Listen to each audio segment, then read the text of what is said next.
We begin with Jean-Marie Pradier. Under the archives, some turning points in life. Jean-Marie, it's your turn. Non bisogna dimenticare. La memoria è importante. With these words and their commentary, Eugenio Barba introduces Mireia Schino's Il libro degli inventari, published in English under the title The Odeon-Theatret Archives. In the English edition, the opening is even more affirmative. One must not forget, memory is important. However, Barba corrects his prizes of memory. These commonplaces are not harmful. He continues with a long commentary that seems to be addressed to us today. Quotation. For years, I myself have spent hours, days, weeks, and months in a library, bent over the same books. I looked with ironic curiosity at the researchers who were admitted to the Sanctum Sanctorum. In reality, it was a dormitory for innumerable Snow Whites dozing in glass coffins while waiting for the caress of a look or the light touch for a hand which might briefly bring them back to life. Paradoxically, the importance of Barba's written and published work runs the risk of multiplying the glass coffins that constitute the first materials on which theorists and critics exercise their sagacity. Every life is a deluge of tracks, remains, and leftovers, writes Barba. Aware of the bric-a-brac that composes layer by layer the identity of everyone, and which he has staged in Lifeless. Microbiography conceals the unspoken aspects of textual and oral enunciation. In August 1994, the 8th session of the International School of Theatre Anthropology, ISTA, was held in Londrina, Brazil. The theme of the session proposed by Eugenio Barba was Tradition and Founders of Traditions. One day, Barba asked us to write on a piece of paper 3 names or 3 words that might best define our own roots, our traditions. I retrieved the sheet of paper on which he had written down his own roots. You can see it on the screen, please. You can see Grotowski, Katakali, Santa Teresa de Avila, Ramakrishna. Then, further down and crossed out, Hegel and Talabat. Hegel was the first name of Hegel Wenier, the helpful tinsmith who had hired him as a welder in Oslo in 55. And Talabat, the name of the Norwegian shipping company freighter on which he had embarked to travel to India in 56. The same year, in 94, the Drama Review published an article by Eugenio, The Steps on the River's Bank. The article sheds some light on the significance of this name. On January 27, 24, after exchanging messages with Eugenio about a symposium in Istanbul, I wrote to him that I was reading Romain Rolland's book, The Life of Ramakrishna. He replied in French, please, "What a book, Romain Rolland's made a turning point in my life. Ironically, the first sequence of this turning point takes place in the land of sleep and passion, the library of the University of Oslo, where he took refuge every day afterward, around 5 o'clock in the afternoon, and which he called the House of Dreams, following a linguistic misunderstanding. Eugeniu is 18. Since the age of 17, he has never stopped wandering. At Nunziatella Military High School, where he learned Greek and Latin, solitude, rebellion, and rigor, he also became a bibliophagus thanks to a certain Captain Rossi. In the House of Dreams, he would first devour the collection of works published in Italian. And once the Italian was exhausted, he began to read books in French, the language he had learned as a teenager. The first French book, The Young Bookworm Grabs Off the Library Shelf, is by Romain Rolland. Please. The title is La vie de Ramakrishna, the life of Ramakrishna. 314 pages and a rich apparatus of notes. It's illustrated with 2 photographs, a frontispiece portrait and a snapshot taken during a kirtan. Kirtan means to sing and dance together in ecstasy.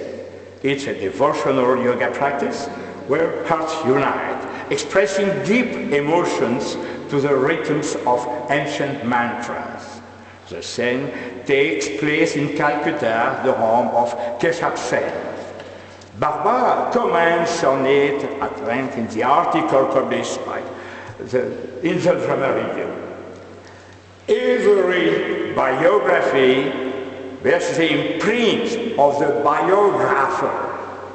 Romain Rolland's Ramakrishna, published in 29, is the culmination of a long process of maturation in collaboration with his sister, Madeleine.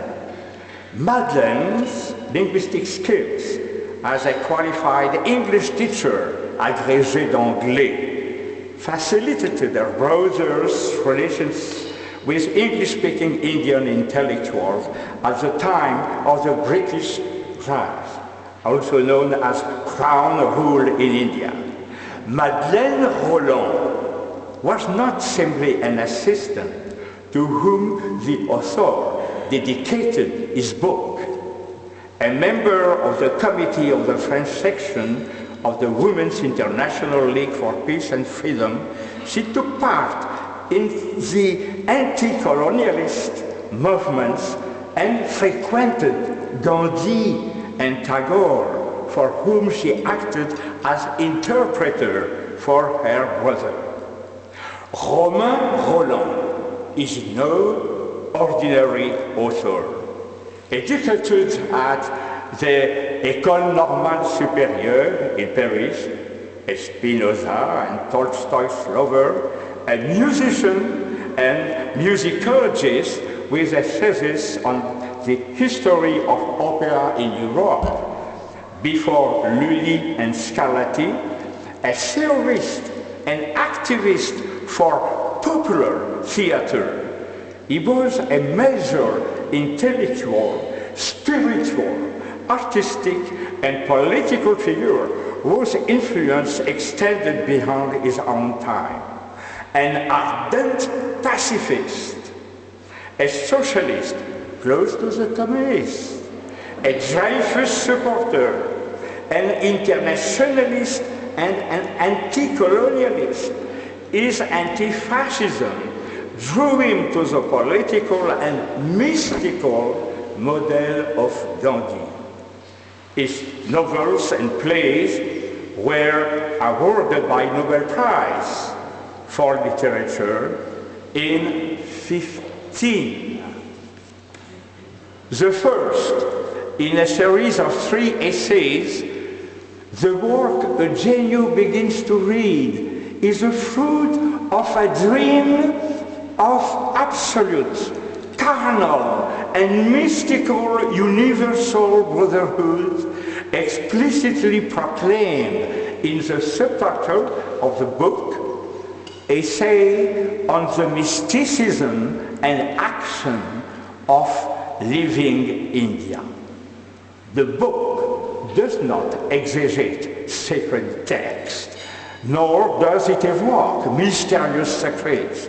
It bears little relation to Skeskami Yogov, The Path of the Yogis, a Paris translation of Paul Brunton bestseller, I searched in Secret India, was reading by Jerzy Gotowski when he was 9 years old, had a decisive influence on him. The first pages are a warning to readers in the West and the East. To the former, the author addresses a message of a reconciliation between those, quotation, who call themselves religious and who almost or shut themselves away within the walls of their chapel, and the spokesmen for free reason, who are for the most part devoid of any religious sense, and who too often consider themselves appointed to fight and deny the right of religious thought to exist. Romain Rolland presents the story of an illiterate genius, born in 1836, died in 1886. However, he asserts it does not claim to confine God within the boundaries of a privileged man. As a novelist, Romain Rolland wants to bring to life a character. I shall begin this narrative as a fabulous tale. As an erudite historian, he unfolds the facts. As a dramatist, he stages the hero. Quotation. The hero sweeps his house and gardens. Nothing escapes his eyes. He dreams, he sees, he acts, and his cheerful signs keeps him laughing like a child. Here he is, entertaining himself with the comedy of worldlings and devout fairies. The master imitates a Cristini, a professional singer, very amusingly, to the great amusement of the disciples. A mystic, Romain Rolland, invites human beings to experience ecstasy with Teresa de Avila, a universal experience that transcends dogma and border. Ramakrishna takes the many paths that lead to the absolute and embraces different incarnations: Jesus, Allah, Kali, Jewish and Indian tradition. He is not a devotee of any one doctrine, church or chapel. To express the mystical breeze that carries him away, Romain Rolland uses the metaphor of ocean, which he tried to explain to Sigmund Freud what the concept of religion means. An oceanic feeling, a vital force, a sensation, a contact, and a fact, later to Freud in 27. The semantic immensity of the word ocean enabled him to rid the word mystic of its pairing with the reductive meaning of belief and the narrow spaces in which we are accustomed to confine word religion. Ocean is an aquatic, sensual metaphor that comes from his own experience. I come from a land of rivers. I love them as living creatures. Now, of all rivers, the most sacred is the one that rises at every moment from the depths of the soul, from its basalts, its sands, and its glaciers. This is the first form, which I call religious. It is common to art and action, to the sciences and religions, to the whole river of the soul, which from the unfathomable and dark reservoir carries the irresistible slope towards the ocean of being, conscious, realized, and dominated. Rivers on whose banks temples are built. The Kali temple at Dakshineshwar in Calcutta was built on the eastern bank of the Hooghly River, a tributary of the Ganges. Every morning, Ramakrishna would come here to perform his devotions. Eugenio writes, I was 18 years old, indifferent to religion, already agnostic. But what he discovered, page after page, is an abundance of free sensation and reflection that surpass what one usually finds in books. The impetus he gets from reading Romain Rolland is all the more powerful and evocative because the metaphor of the ocean as a living reality in his memory. Born in Brindisi, a port open to the Orient on the Adriatic Sea. As a child in Gallipoli, the beautiful city, on the Ionian Sea. As a teenager in Naples, the great city port, on the Almafitan coast. As a young adult escaping to Oslo in the hollow of a fjord, open to the North Sea, he cannot but feel within himself the great swell of oceanic feeling. Reading page by page, it's like the steam pushing a piston when Eugenio talks about Ramakrishna to Willy Middelfart, one of Norway's known painters, for whom he poses in his studio. The dream that takes shape within him irresistibly pushes him into action to live for India. Quotation. I yearn to set foot on the steps which, according to Romain Rolland, Ramakrishna descended the very morning to reach the river and perform his ablution. On the road of dreams, my dream was to go there. You know the rest. Thanks to Willy Middelfart, Eugenio was hired by a ship owner. We found him a place in the crew of a cargo ship on the maritime Silk Road. The journey to Calcutta was a kind of medieval pilgrimage, I don't know, an initiatory experience, a rite of passage. It was not by plane as today, car, or even ocean liner, but on a less than 7,000 tons freighter with the humblest status of an oiler in the engine room. I myself embarked in '64 on the Equator, a freighter of the Compagnie Générale Transatlantique, on the pretext of a study on a deep sea shipping crew.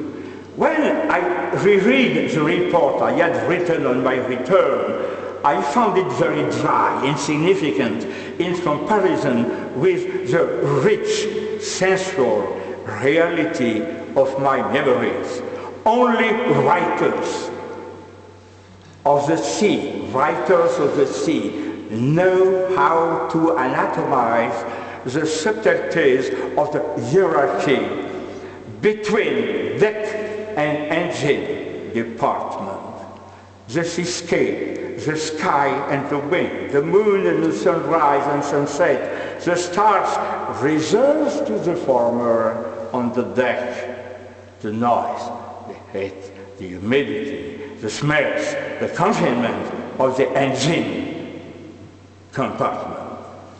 The constant humming of the hull generated by the enormous diesel engine and the critical moment of vibration of the shaft connected to the propeller at the transition from slow speed to cruising speed.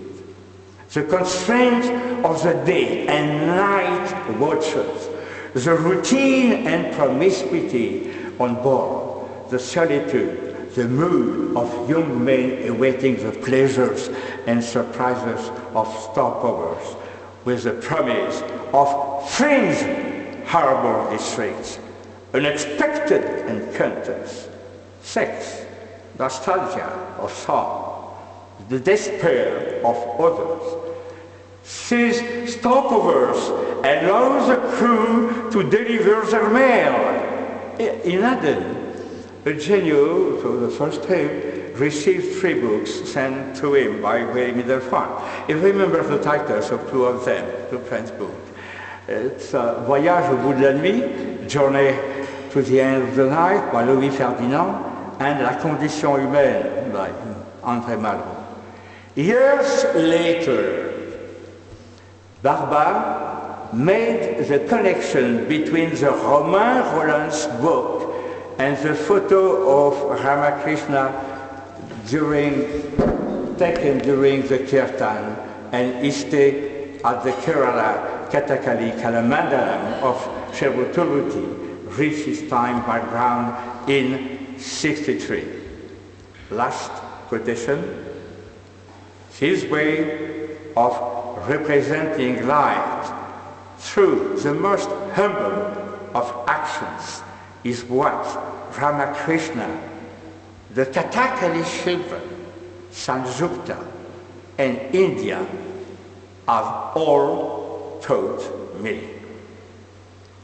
Thank you.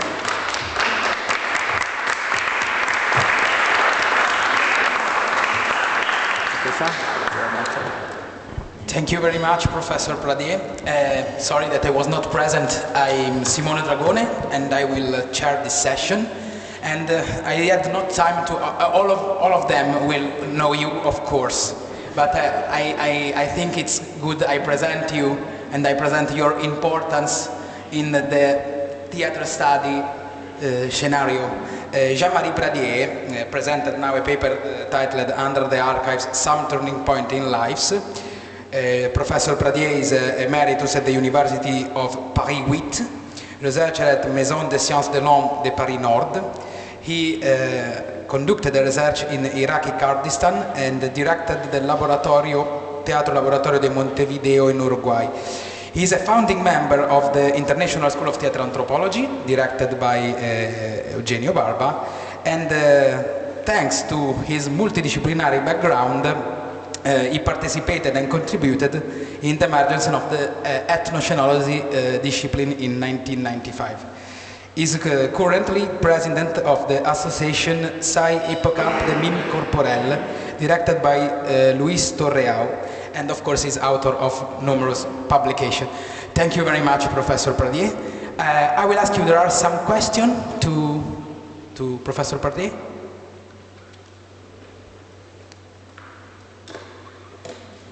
Okay, I will do one if it's possible.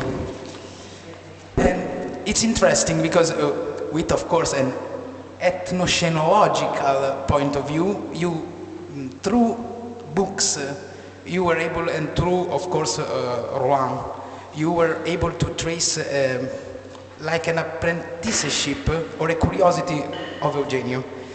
In your opinion, and in fact your paper is titled Under the Archive, In your opinion, how is possible, and if it's possible, not to save only books, how to save the relation, how to save this memory, this embodied knowledge from the books or from this relation with other cultures?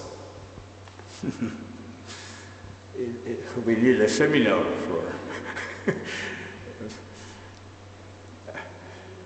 I don't know what to say. For me, there is a kind of something very important, which is the meeting point between ethnology and theater anthropology. It's we are searching for the meaning of life. Life in all the senses, the bios, the living system. Because in the Western culture, we have cut into two parts, the intellectual life and the body life. And even when in the programs, theater programs, you can read a lot about the body, the body, the body. But what kind of body? Please explain to me. It's always a part of the body. And now, even in science, we are separating what we call the brain from the breath. We are thinking with the feet. Our brain is now, we know that we are, well, it's a very bad metaphor, but we speak about the third brain, the intestine, which is a stupid metaphor. But, you know, people like metaphor.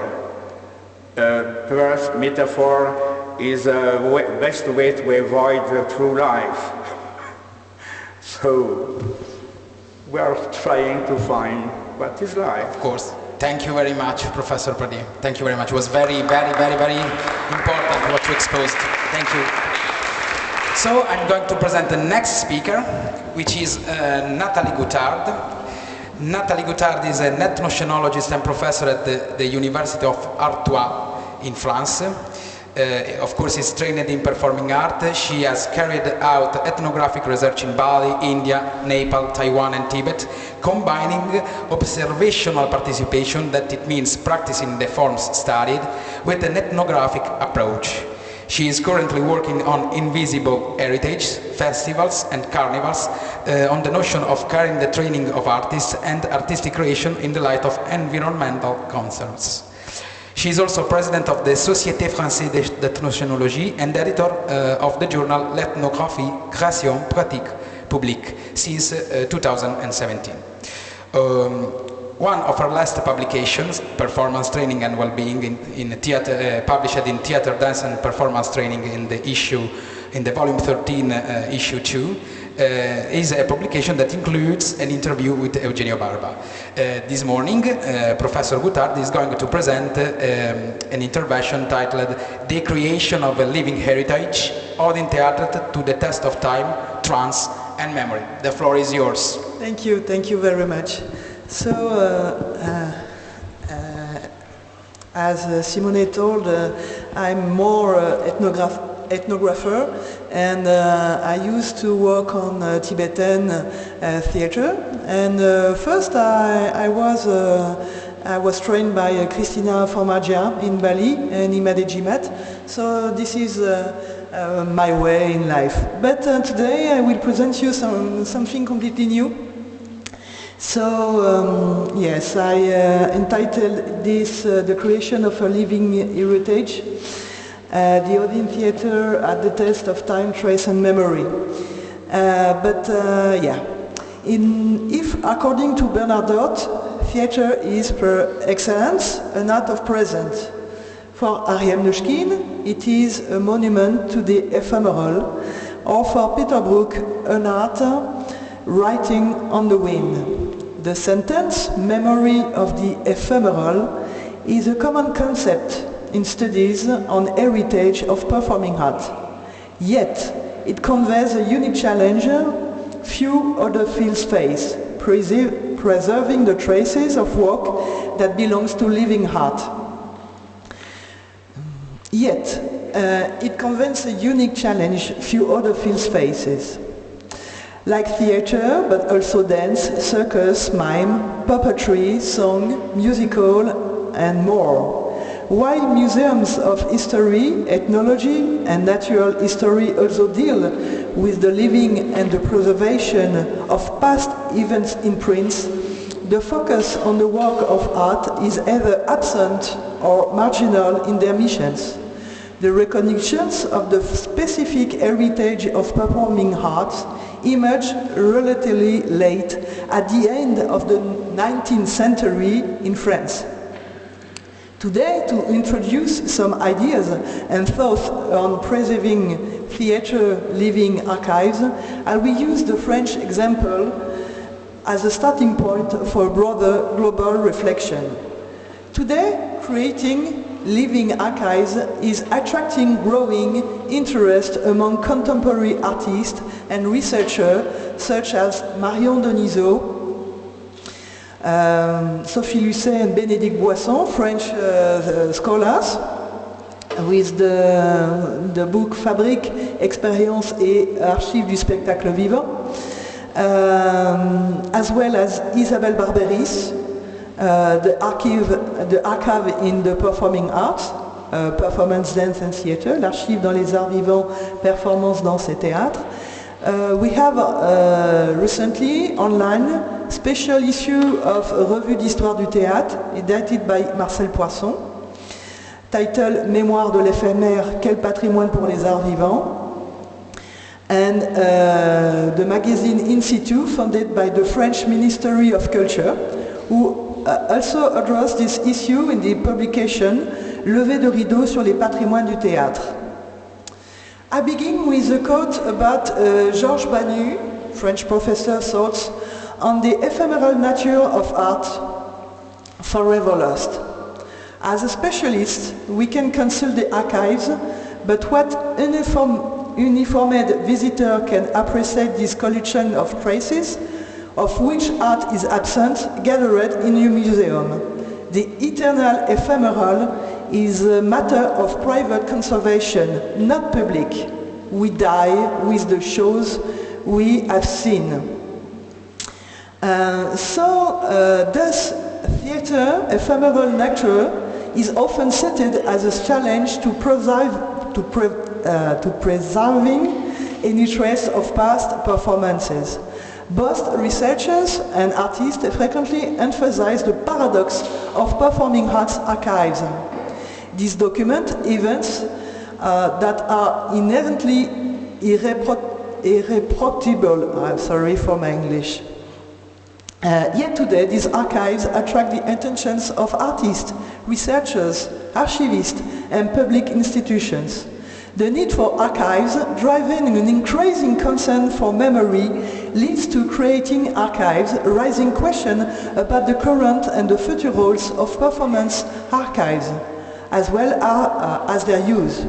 The theatre, with its variety of venue, trials, production, achievements, both authors and producers, tangible and intangible heritage.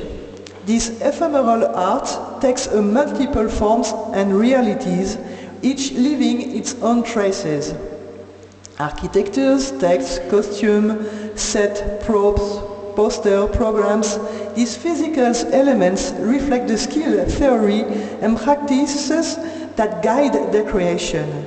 Fragile and inherently vulnerable, these utilitarian artifacts intended for limited time performance were often under value and initially seems unworthy of possession to both creator and heritage institutions. Their worth, derived primarily from their relationship to the overall scenography or their intended use, has contributed to their difficult preservation as the heritage statue remains debated, often leading their destruction, dispersal or reuse. In recent decades, however, the performing arts are faced under unprecedented changes. New artistic scene, technological evolution, novel performance spaces, the advent of digital technology and shifted in leisure patterns have led to innovative forms of scenic expression and simultaneously the gradual loss of heritage elements, some of which are centuries old. Over the past 30 years,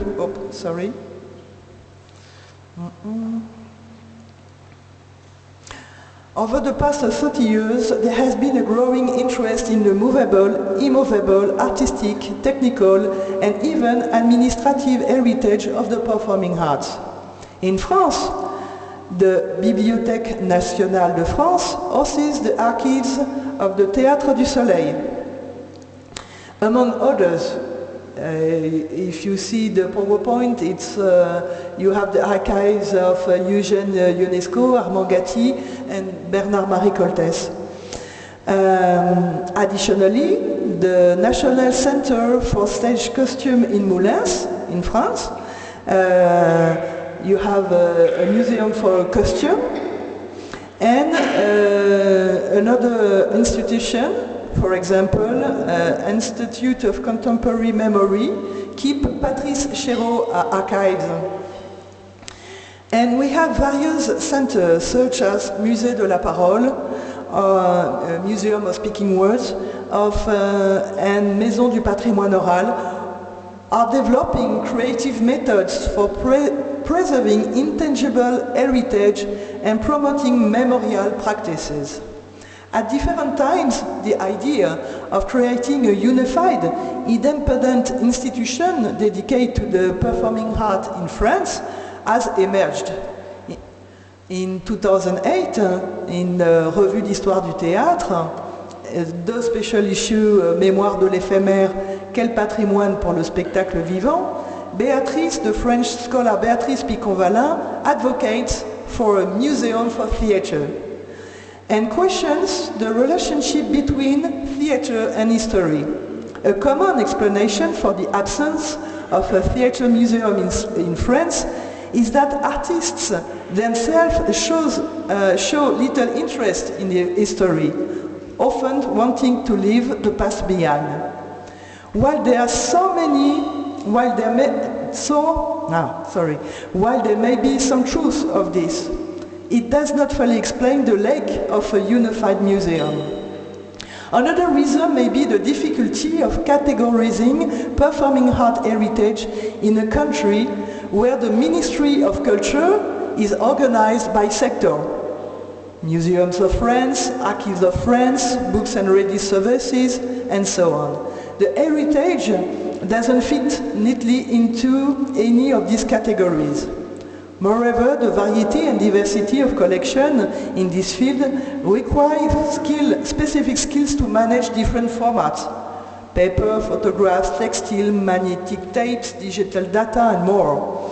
The different approaches of museums, archives, and libraries add complexity with their varied terminology and cataloging systems.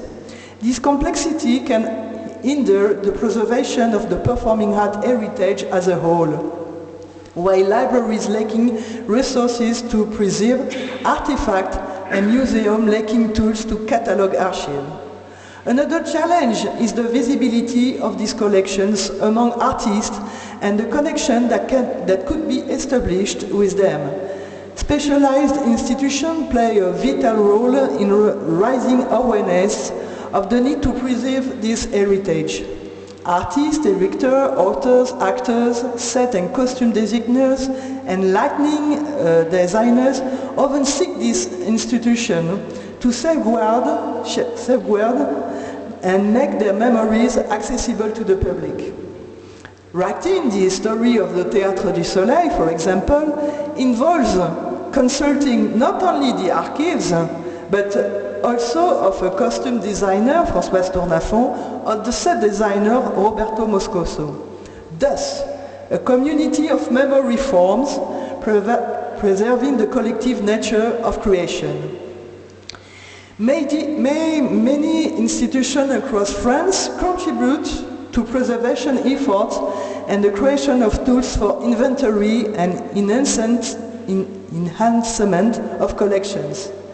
UNESCO Convention for the Safeguarding of Intangible Cultural Heritage in 2003, ratified by France in 2006, has significantly promoted this approach.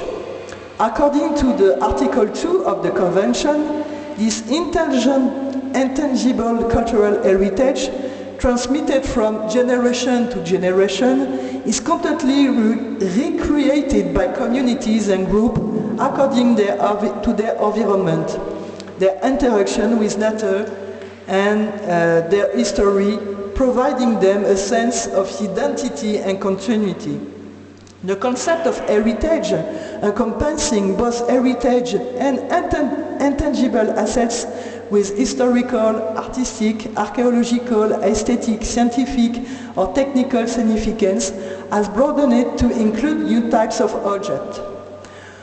Florence Descamps, in her book Archiving Memory, asks, "It is not ultimately memory that is crowned with the quality of heritage, in its fragility and intangibility?" The anthropologist François Laplantine argues that heritage involves not only documenting story that we inherit from the past, but interpreting it, answering in its transitivity. This ongoing dialogue between past and present involves this reinterpretation, reappropriation, collective reconstruction, and updating. If in the book of Primo Levi, Si c'est un homme, he powerfully conveys how any loss of archives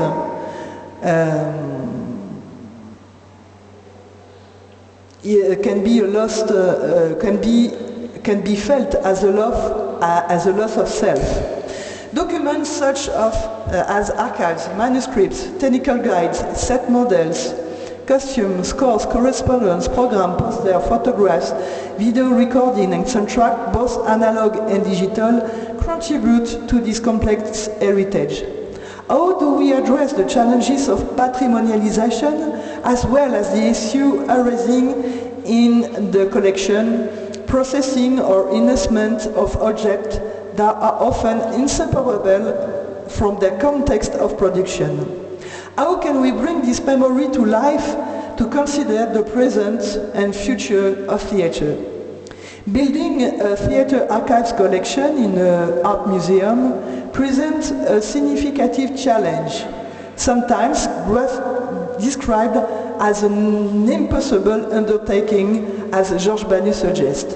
Yet, Marion Boudier, young French scholar who works with the living archives of the Pompidou Contemporary Art Center in Paris, sees apprehending the archives as a means of retrospection. Sorry.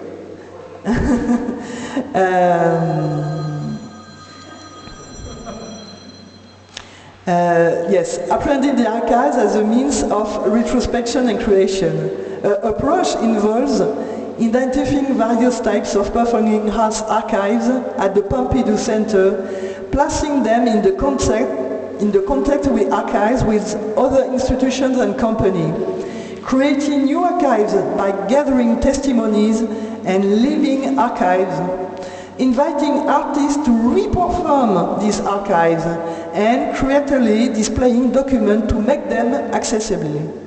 She regards the archives as a living, interpretive material, an incomplete object that can be re-performed, as American scholar Diana Taylor suggests. Nevertheless, France's ambitions to create a comprehensive theatre museum, a large unifying institution that preserves the full national memory of the performing arts and makes it available for public consultation and appreciation, remains only partially realized.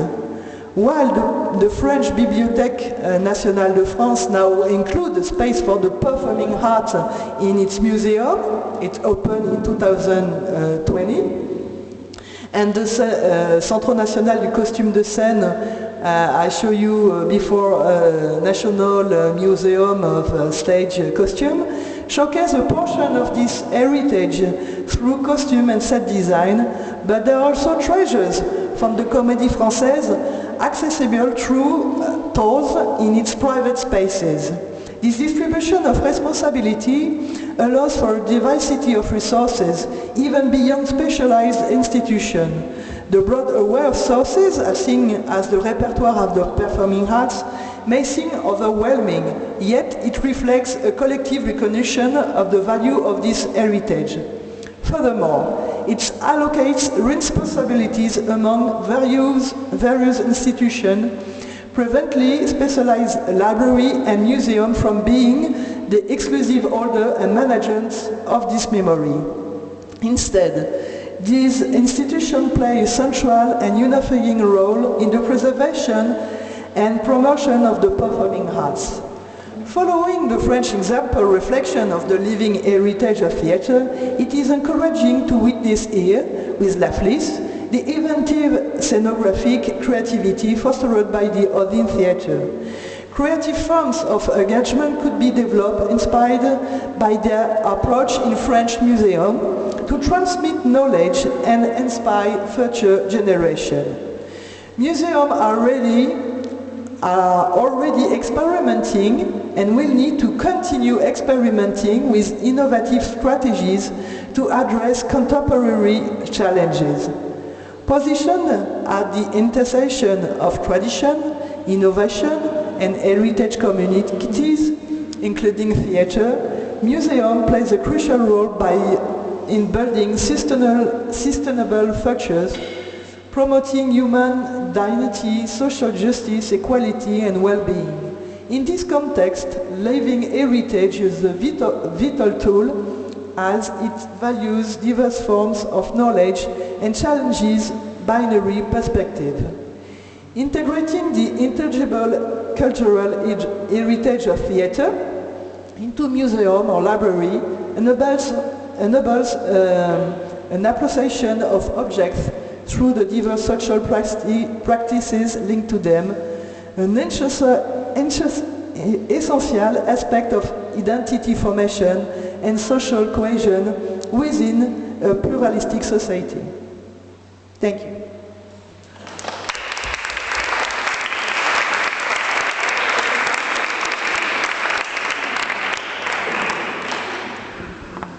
Thank you very much, Professor Gauthard. Thank you. Very interesting, your presentation. There are some questions?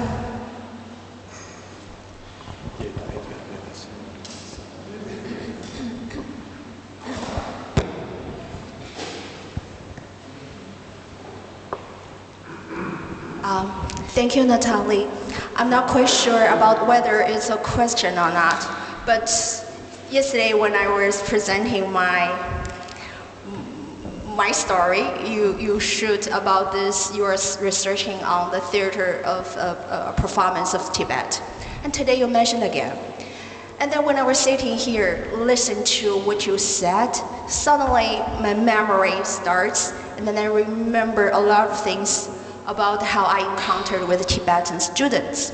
So I'm not asking you any question, I just want to share some of my sparks, my thought. Since you mentioned about memory, you mentioned about the living heritage, you mentioned about this archive things. STA, as I mentioned, the authority I was facing yesterday, Shanghai Theatre Academy. In China, we have this policy. Every 4 years, we are including the students from Tibet.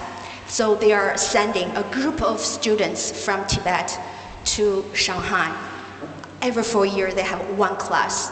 And the next 4 years, they are recruiting the student from Xinjiang. Probably you know this two region situation is a little bit different.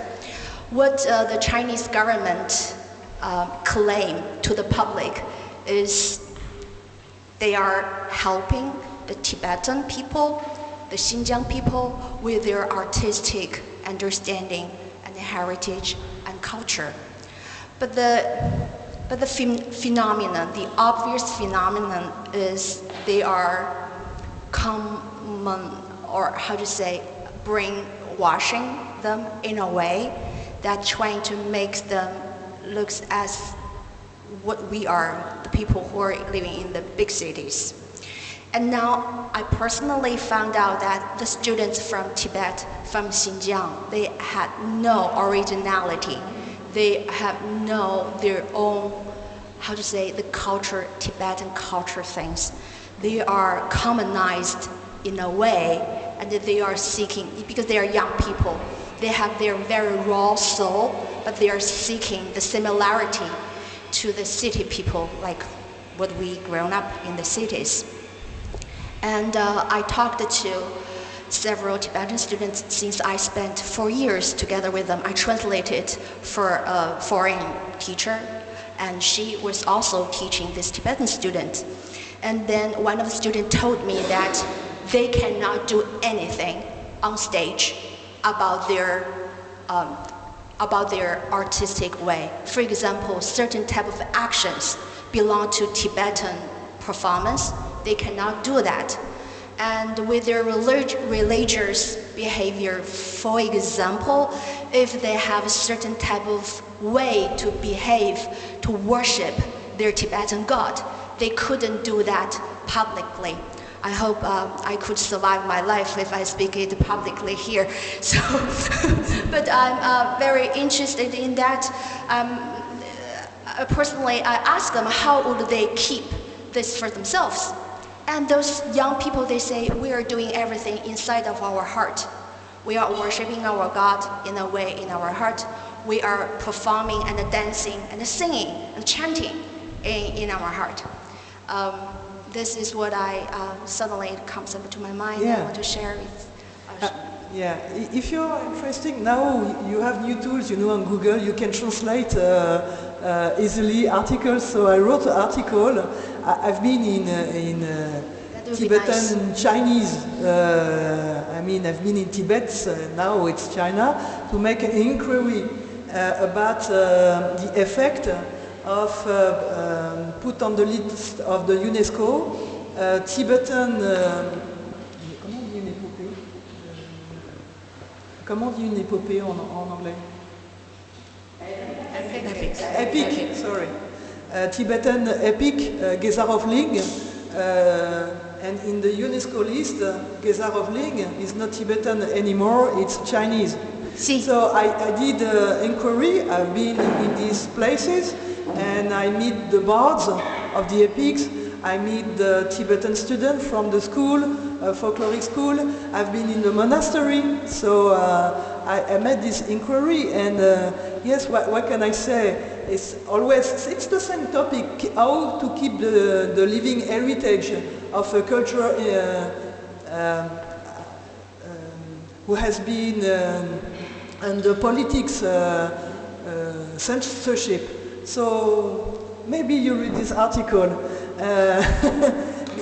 Because there is a different point of view between Tibetan people and, of course, between administrative. Tibetan people, they can be okay with the Chinese administration. It depends on the people. We have this quote, behind the theory, you find the theoretician, We don't have one group of Tibetan. There are different. Some of them they resist, some of them they're okay. But when I see this Gauthard of Ling epic on the stage, I saw a Maoist ballet, and this is not the tradition of the Gauthard epic. So read the article. Thank you. And thank you for changing the exchange. Thank you. Thank you for your presentation.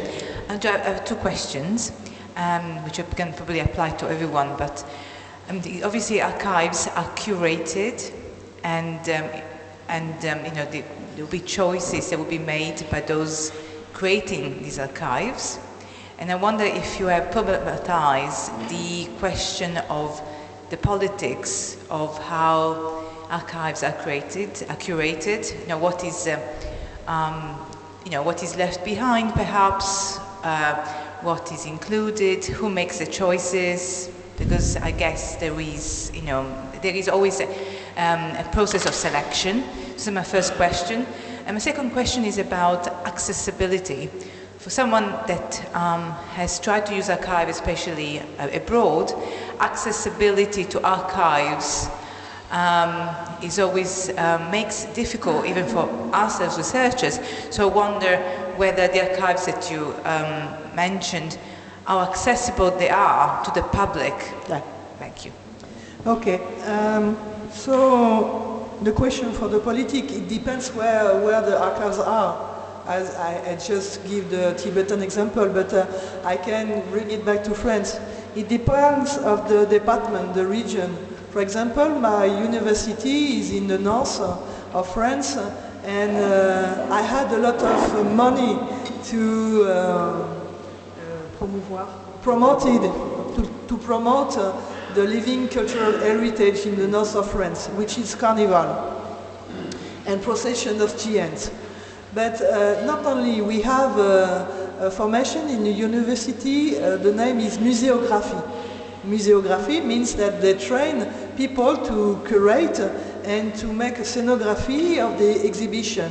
For example, we participate with Manuela, Filomena to exhibition to promote the text of the Nobel Prize Annie Ernaux this year.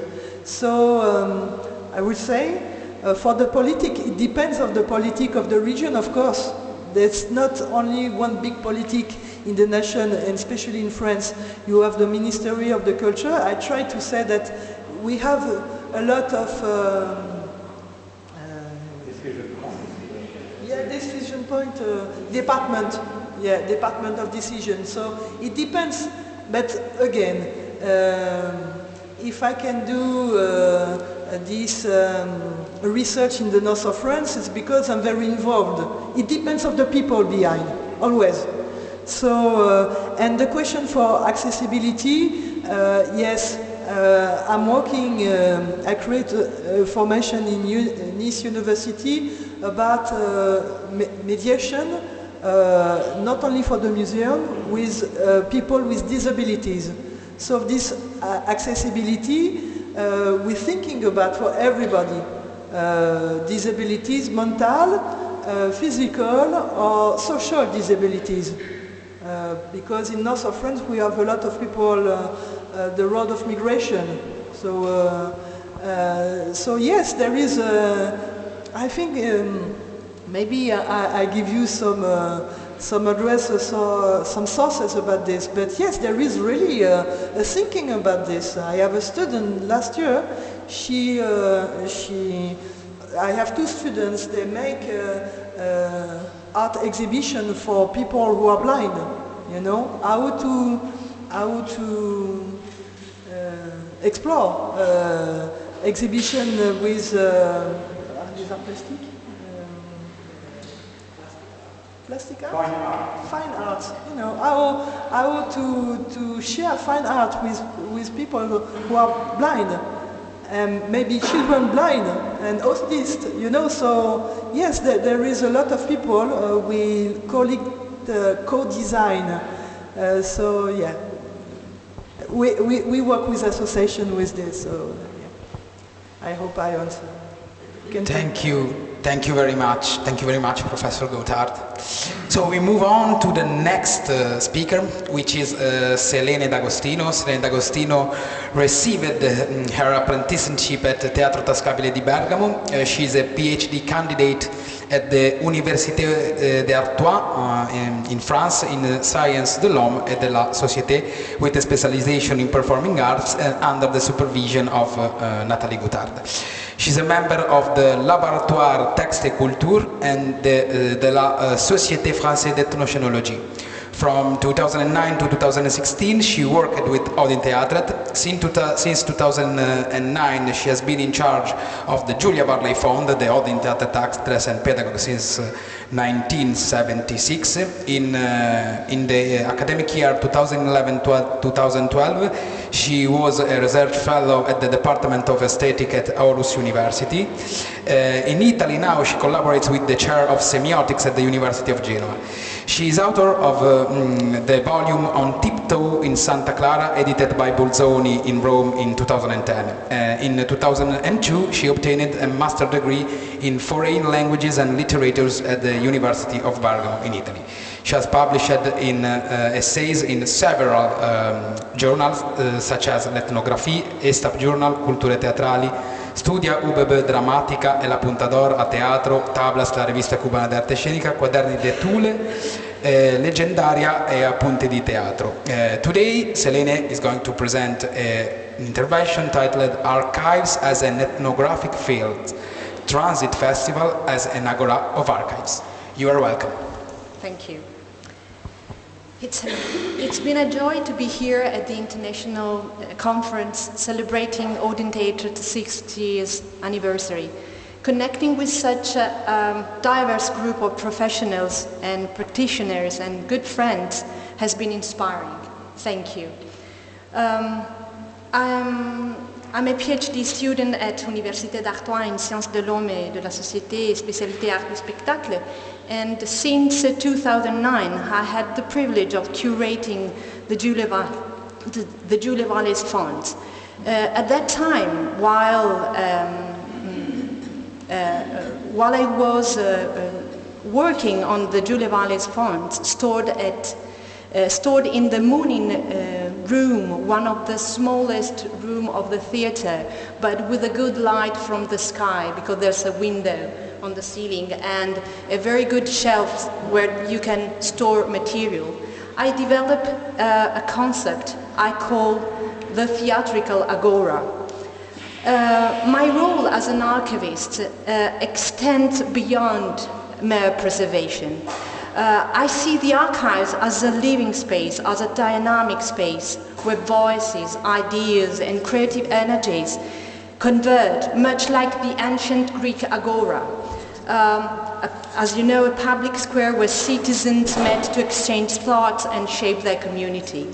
In my work, I've come to view theatre archives not only as a sites of memory, but also as arenas where the ephemeral nature of theatre can still live on, where gestures and dialogues echo through time. Today, I will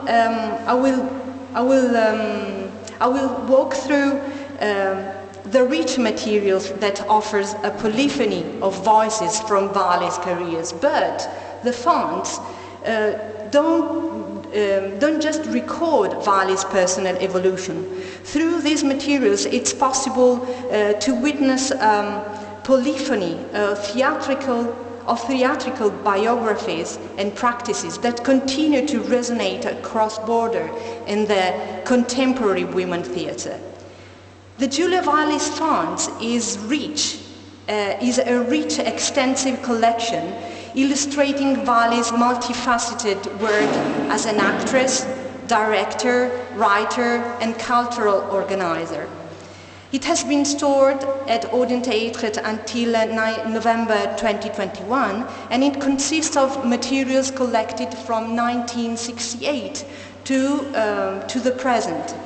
And while I'm talking, the collected printed documents, correspondence, manuscripts, articles, unpublished writings, photographs, audiovisual materials are floating the Balinese boat in the Red Room reconstruction. It is organized into 10 series, written in several languages: English, Spanish, Italian, Portuguese, French, Danish, Norwegian and German, highlighting once more the internationally reach of Valles' artistic network and also the Odin Theatre network. Among the 10 series I went through, there are the private diaries, just to mention some of them. The private diaries, which contain personal reflections from 1968 onwards, letters, which preserve her correspondence with theatre professionals of the fifth continent, performances which detail the creative processes behind more than 15 of Vale's major performances, including Anabasis and The Chronic Life. The touring and the directing series, which document her work in theatre across the world. And then the Transit and the Magdalena Project series, which show her contribution as a festival organizer and as one of the leaders in the International Women Theatre Network. Briefly describing the fund, I would like to share with you a passionate journey, maybe made of visions and nightmares, obsession, because as an archivist, I find myself in a complex intersection of theatre, memory and cultural history. This immersion offers a profound insight into the collaborative and intercultural dynamics that shape contemporary theatre. And during this immersion, I've been asking myself which are the challenges and the opportunities of archiving ephemeral. Theatre is an ephemeral art form. It presents a unique challenge to archivists. Its essence lies in the intangible presence of the actors and audiences. Traditional archival materials fail to fully capture the life of theatre. This challenge led me to reconsider the very function of theatre archives and trying to conceptualize a structure of thinking about archival spaces, that is to say, the agora of archives. And before talking of the Transit Festival series, let's make a step behind, that is to say, to introduce a little bit the Transit Festival. Transit Festival is itself a living agora. It has been organized by Giulia Vale since 1992, and it is a multi-day event, typically 5 to 10 days, held at Odense Utrecht until 2023. The participants include around 30 international artists who are personally invited by Giulia Vale, along with about 20 others who join independently, and often students of performing arts.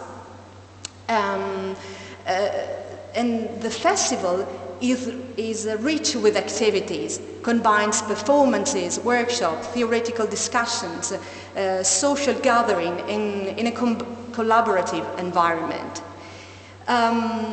Artists present a mix of collective shows, solo performance, work in progress, and this variety allows them to explore and showcase their unique theatre practices, adding to the diversity of the experience. The workshops are hands-on and often centered around a specific themes or techniques. And beyond the hands work, Transit features moments for reflections through lectures, book presentations, exhibitions, round tables. And these discussions focus on themes that are relevant each year's festival. And there's a closing party and shared meals that brings everyone together, helping to build a sense of community and allowing for more informal connection. And it's worth noting that Transit is highly collaborative, even when it comes to logistics. Artists and participants share the responsibility of managing, cleaning, cooking, and other maintenance duties. There's even help from the local volunteers, creating an environment where everyone is involved in keeping the festival running.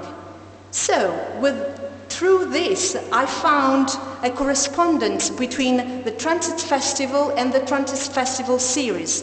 The Transit Festival series material reflects the agora of the festival. And it offers two main points for understanding the archive, not only as a collection of documents, but as a living and evolving space of exchange, transcending the static nature of the paper record, especially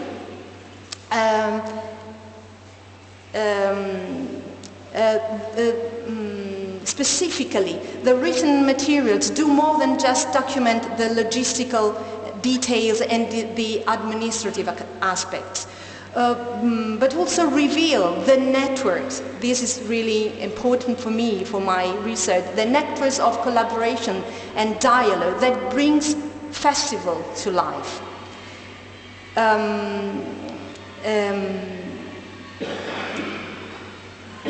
Through the narratives,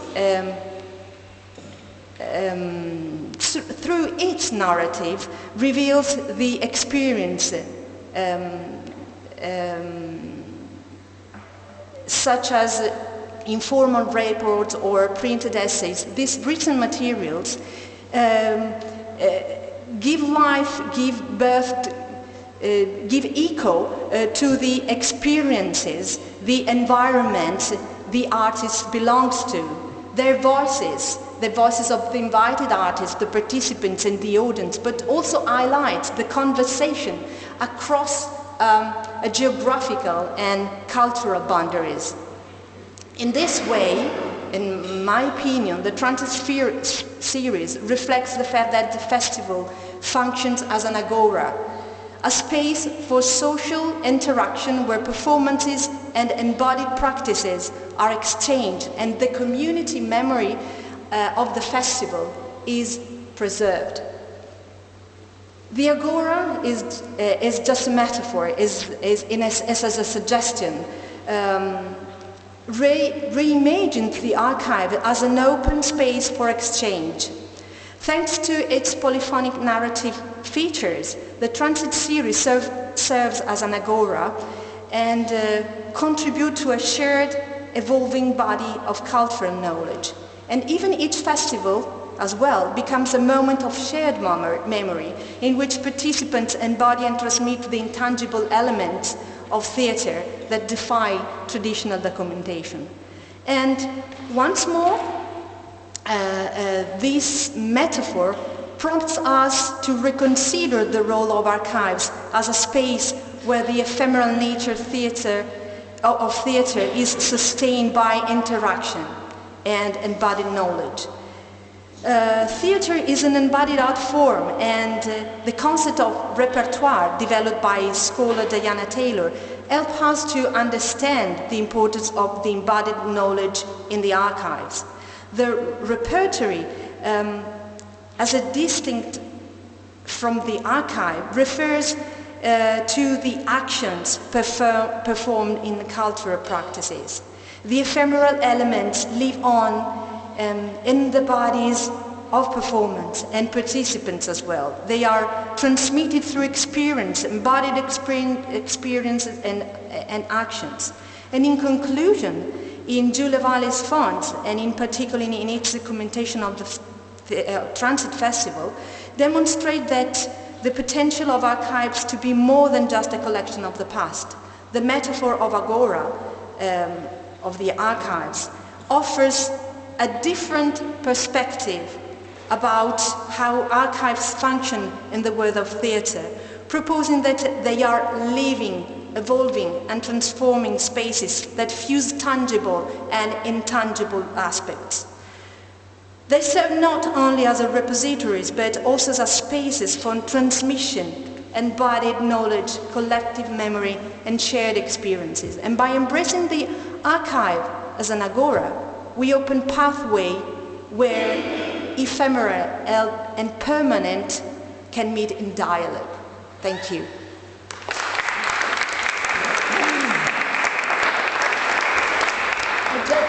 I just wanted to show this image. As you can see, it's a room, but it's a very good room because you can see the light coming down from the sky, and it was very good for an archivist, for an intellect to stay there because it was a good place to concentrate. And there was a corner with good shelves where you can store documentation, some of them of course, because most of them were spread all over the theatre as an invisible, strong presence in the administrative offices or outside the OTA archives, in Julia's office, everywhere, in every corner.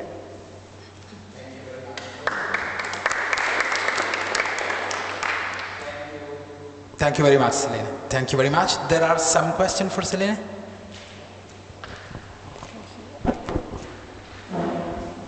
Thank you very much for an interesting presentation.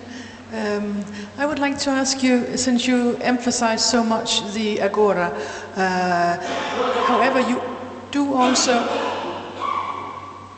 mention the relationship of people being involved, yes, of events taking place. So that's why my question goes to the relational as a topic. Yes, it's fundamental because maybe I'm talking about something personal, but I'm trying to put it on another level. While I was in this room, my journey was in solitude, but it was a passionate journey because I could talk with all these written materials, and I was talking with Patricia Risa, with Violeta Luna, Cristina Castrillo, and Jill Green, all these people, and it was like, even though they weren't there, I had a relationship, an intellectual relationship, but also a personal and a professional relationship that the humus, I don't know how to translate it in English, that is the ground where the network of the Magdalena project and the Transit Festival comes from.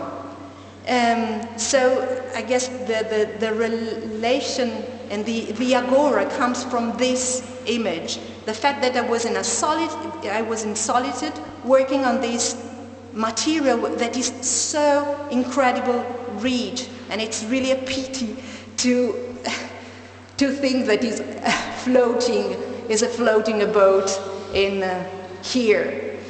And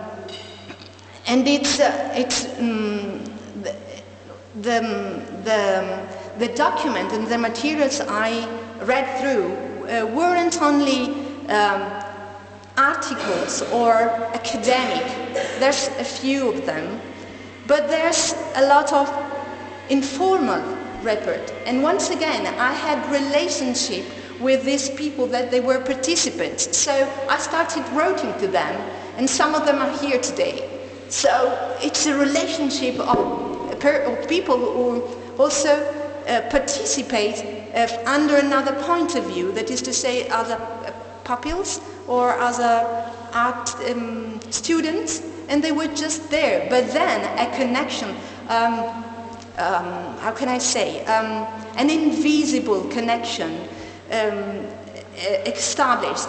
I'm thinking about an image that is not here, but you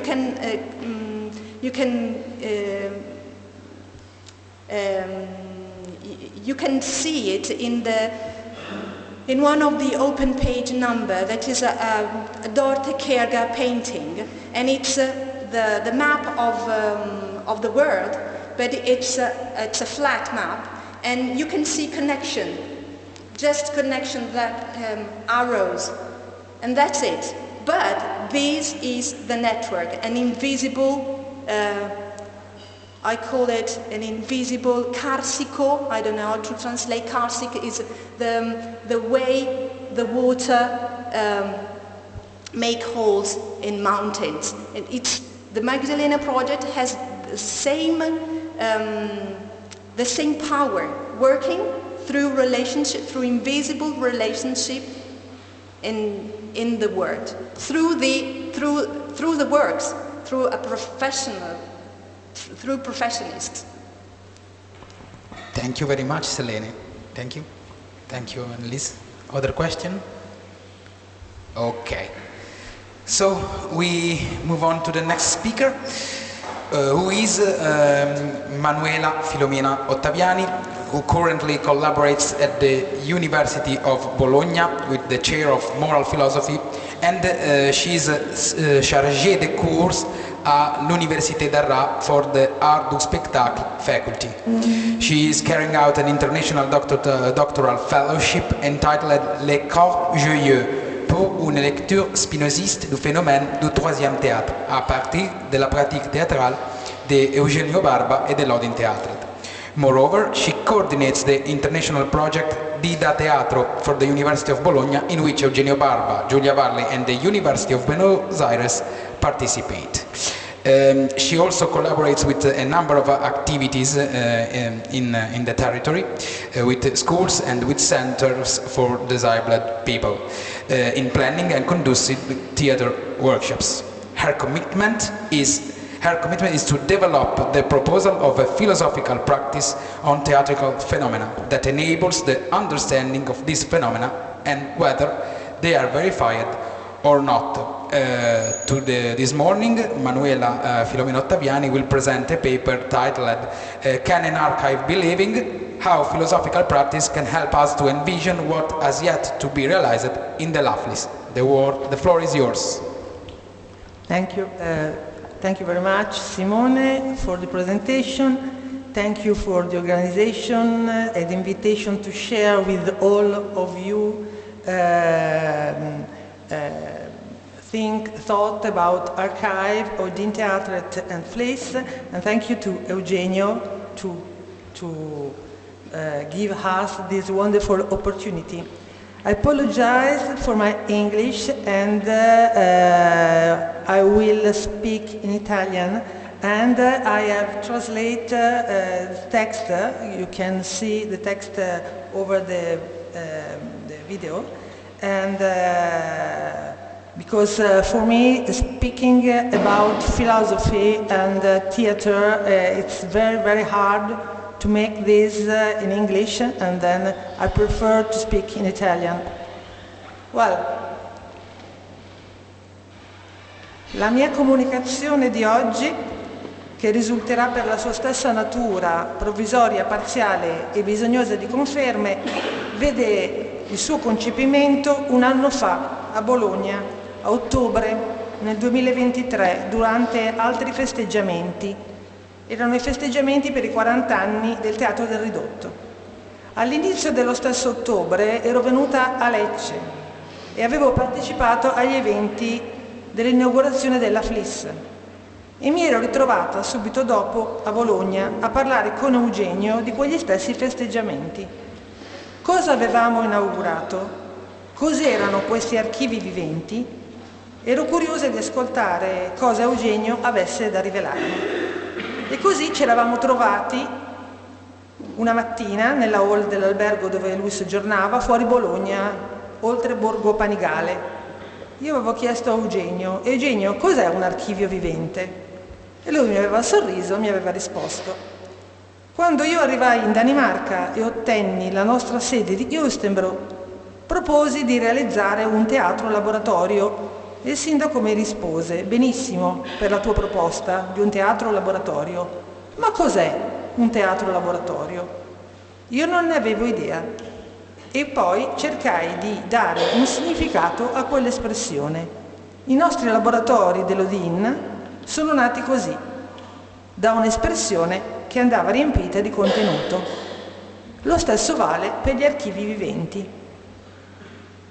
Ecco la rivelazione che mi era stata data da Eugenio. Gli archivi viventi della Fliss non sono dunque qualcosa che già esiste e di cui è possibile dare una definizione, ma sono un progetto da realizzare per riempire di contenuto l'espressione usata. Alla comprensione di questo compito mi è venuto in aiuto alla mia memoria un testo di uno filosofo del Seicento, Baruch Spinoza, e per la precisione un passo in cui parla delle definizioni. Il filosofo del Seicento ci spiega che esistono due tipi di definizioni, quella vera e quella adeguata. La definizione vera è quella che deve convenire con l'oggetto ideato, definito. Quella adeguata è invece quella che rende possibile concepire l'oggetto stesso.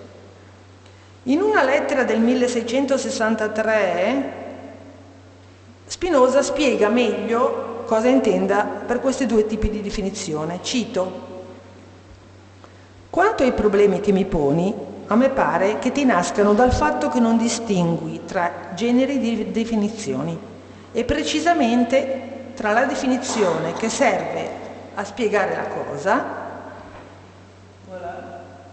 Stai facendo tu scorso, grazie mille. Ripeto, tra quella definizione, tra quella che serve a spiegare una cosa di cui si cerca solo l'essenza e la definizione che viene proposta solo per essere esaminata.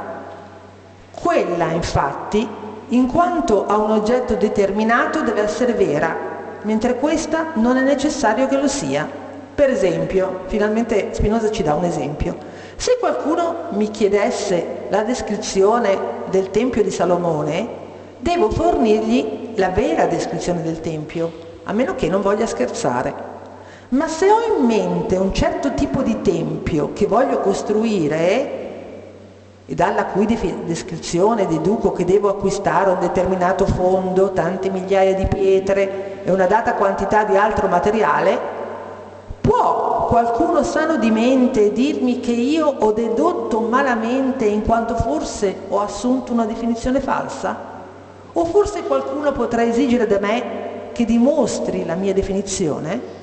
Dunque, la definizione o spiega la cosa come essa è fuori dall'intelletto e deve essere vera, oppure spiega la cosa quale è da noi concepita o può esserlo, e allora non esige se non di essere concepita in assoluto. Dobbiamo dire che Spinoza, parlando di definizioni, ha in mente le definizioni di Euclide, quelle della geometria di Euclide, da cui lui prende spunto per scrivere la sua etica. Però a me non sembra del tutto illecito utilizzare questa differenza di descrizioni per capire un po' meglio come definire gli archivi viventi. Ora, si tratta di concepirli secondo quella che ci dice Spinoza, definizione adeguata. Per capire meglio come intendere e come concepire questa archivio vivente, vi propongo di seguire i due parole, uno seguire il significato della parola archivio, l'altro della parola vivente. Allora, cos'è un archivio? Un archivio di solito è un luogo deputato per la conservazione di documenti o l'insieme stesso dei documenti. Elemento costitutivo di un archivio, suo mattone di costruzione, è il documento. Ma cos'è un documento? Superando le ingenuità realistiche figlie di un altrettanto ingenuo positivismo, possiamo affermare alcune caratteristiche importanti di un documento. Innanzitutto, esso non ha una natura innocua, oggettiva, primaria, ma è sempre frutto di una decisione. Esso è il frutto di una consapevole decisione di imporre a futuri interpreti una determinata lettura del passato. È il cosiddetto documento monumento di cui parla anche Le Goff nel 1978 nell'enciclopedia Einaudi. Esso, il documento, è un indice, un segno di un'intenzione dell'autore affinché vengano ricordate certe e non altre cose. Ma non è tutto, perché se un documento è un messaggio in bottiglia di un mittente, esso è anche sottomesso alla lettura del ricevente, quello che ci diceva Nathalie, l'ermeneutica, l'interpretazione del testo e anche del documento e anche dell'archivio. Dunque, un archivio è costituito da documenti che sono prodotti per proporre una certa interpretazione e sono affidati al lettore o al frequentatore nella sua libertà interpretativa. Questo archivio Ora passiamo invece al termine vivente. Vivente ha a che fare col bios, con la biologia, ciò che muta, che non è mai lo stesso, che si modifica continuamente adattandosi all'ambiente. Esso è ciò che cresce e che, per crescere, ha bisogno di nutrimento. Il vivente consuma cibo per restare in vita, diversamente muore. Ricorrendo di nuovo a Spinoza, possiamo dire che un vivente è ciò che è dotato di conatus, di uno slancio a perseverare nell'esistente. Così, l'espressione archivi viventi concettualmente ci appare meno ostica. Un archivio vivente è sicuramente un archivio che si modifica grazie alle interpretazioni di coloro che lo leggono, ma la sua vitalità non si limita a questo. Perché esso sia realmente vivo, deve esprimere il suo conatus. È come dire che esso deve crescere a partire dal suo interno. In che modo? Vi propongo di frequentare adesso, velocemente, un testo di Gilles Deleuze e di Félix Guattari, Mille Plateaux, in cui i due autori ci propongono due tipi di forme del testo. Un testo che cresce. Una forma è quella arborescente, l'altra è quella rizomatica. La forma arborescente è quella basata su una logica binaria che procede per dicotomie, per contrasti, per opposizioni. Essa ha la pretesa di rappresentare un'altra realtà, di cui essa è solo l'immagine, una coppia sbiadita. È il mito della caverna di Platone, è la suddivisione anima e corpo di Cartesio, è la logica che sta alla base dell'informatica. La forma dell'albero è la forma tipica di tutti gli archivi che classificano i propri documenti secondo norme specifiche di catalogazione, norme che pretendono di seguire la catalogazione di ciò che è reale, seguendo le catalogazioni aristoteliche. Questi archivi, fatti così, con la forma arborescente, crescono, certo, ma secondo una legge sommatoria. La loro vita, se di vita si tratta, è una vita che si costituisce mediante aggiunte. Essi pretendono di essere l'immagine di una realtà che resta fuori di loro e che li sovrasta e che li trascende per dignità ontologica. Poi invece ci sono i testi che hanno la forma rizomatica. Essi soggiacciono ad altre leggi logiche e manifestano altre realtà. I testi che procedono rizomaticamente, ci dicono Deleuze e Guattari, non presuppongono una realtà da imitare, ma sono essi stessi produttori e inventori della propria realtà. Questi testi si liberano della sudditanza della realtà fondativa e fondano essi stessi la propria. Essi si estendono orizzontalmente, potremmo dire secondo una legge di immanenza e non di trascendenza. Ora, tutti noi ieri abbiamo visitato gli archivi della FLIS e per esperienza sappiamo che quegli archivi non hanno una forma arborescente. Essi non pretendono inoltre di rappresentare altro che se stessi. Essi sono la loro stessa realtà. Gli archivi della FLIS, costituiti da vari documenti, paiono vivere di una vita sotterranea, che collega inoltre le varie sezioni di quegli archivi in maniera che non corrisponde a nessuna catalogazione secondo genere e specie in uno schema verticale. I vari documenti intrattengono, questa è stata la mia esperienza attraversandoli, delle relazioni orizzontali, e queste stesse relazioni si saldano e si disfano a seconda di come si percorrono gli archivi stessi. È il rizoma che si estende e cresce in questa maniera.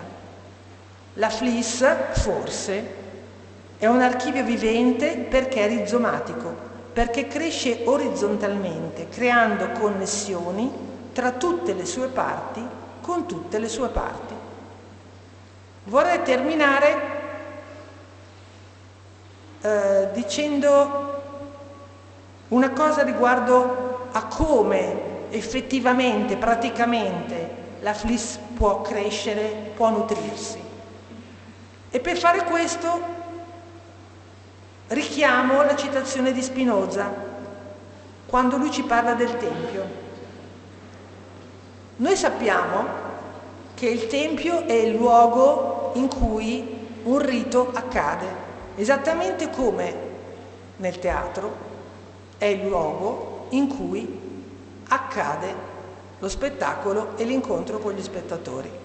La mia proposta, con cui io vorrei concludere, è una proposta che ho già fatto ai miei studenti del progetto di teatro di cui ha parlato Simone, è quello di venire alla FLIS e di mettere in scena all'interno della FLIS degli spettacoli, utilizzare la FLIS tra le varie possibilità come teatro per mettere in scena altri spettacoli teatrali. Gli studi sul teatro del Rinascimento hanno messo in luce quanto il luogo, la scenografia in cui il testo viene recitato e ambientato avesse una grande importanza. Ambientare l'azione drammatica in una città ideale significava fare del teatro il luogo dell'edificazione di un certo ideale di cultura. Detto in altro modo, più prossimo a recenti riflessioni filosofiche, il luogo in cui si ambienta uno spettacolo situa lo spettacolo stesso in un territorio determinato e situandolo mostra la potenza e la forza di essere situati. Ma che territorio ci descrive la FLIS? Che tipo di situazione rivela? Solo frequentandolo e abitandolo è possibile provare a raccogliere qualche elemento per provare a rispondere. Quello che però mi pare si possa dire per ora è che in un mondo in cui le barriere si rivelano illusorie e in cui i flussi migratori mostrano che i confini ci sono per essere attraversati, la FLIS possa costituire un territorio in cui i senza dimora e gli apolidi possono fermarsi e accamparsi per il tempo che serve loro per riprendersi e per continuare il cammino. Qual è lo scambio che può avvenire all'interno della FLIS? Gli apolidi e i senza dimora possono trovare un posto per ristorarsi, lasciando delle tracce del loro passaggio, e le tracce possono essere spettacoli, performance, attività fatte all'interno della FLIS stessa. Io ho concluso.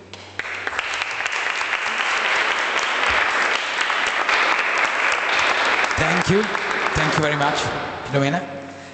Well, very interesting your intervention. Are there some questions?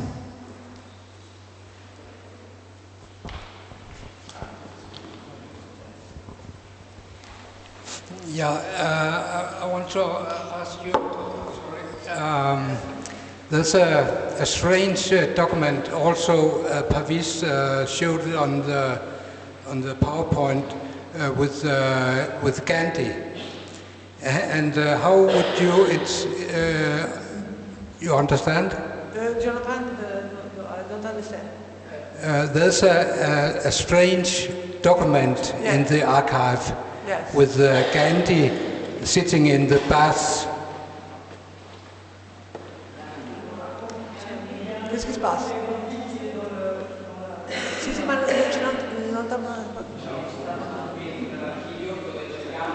Sì, lui ha montré, sì, ho capito. You understand? Yes.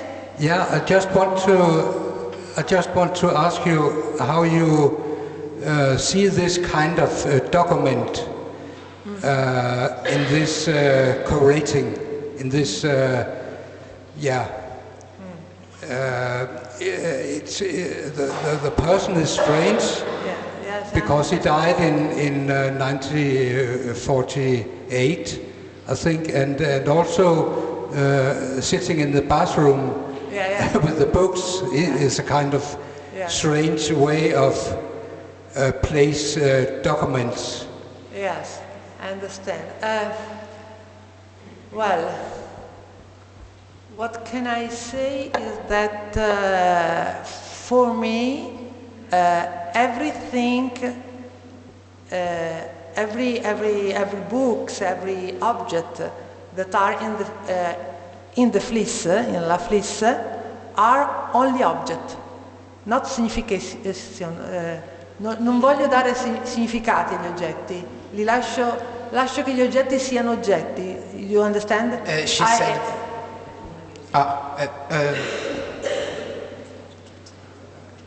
I think that we can look, have experience in La Flisse like a sort of a performance frozen. Not really an archive. I think that Eugenio play with the word archive for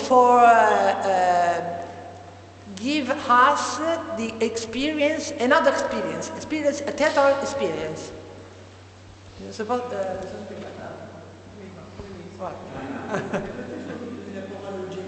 Oui, c'est ça. Il est là.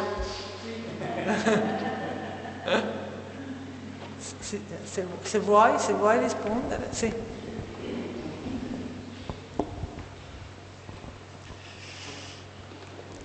If an archive is an attempt to witness of a biography and the results of the activity of the person, people of this biography.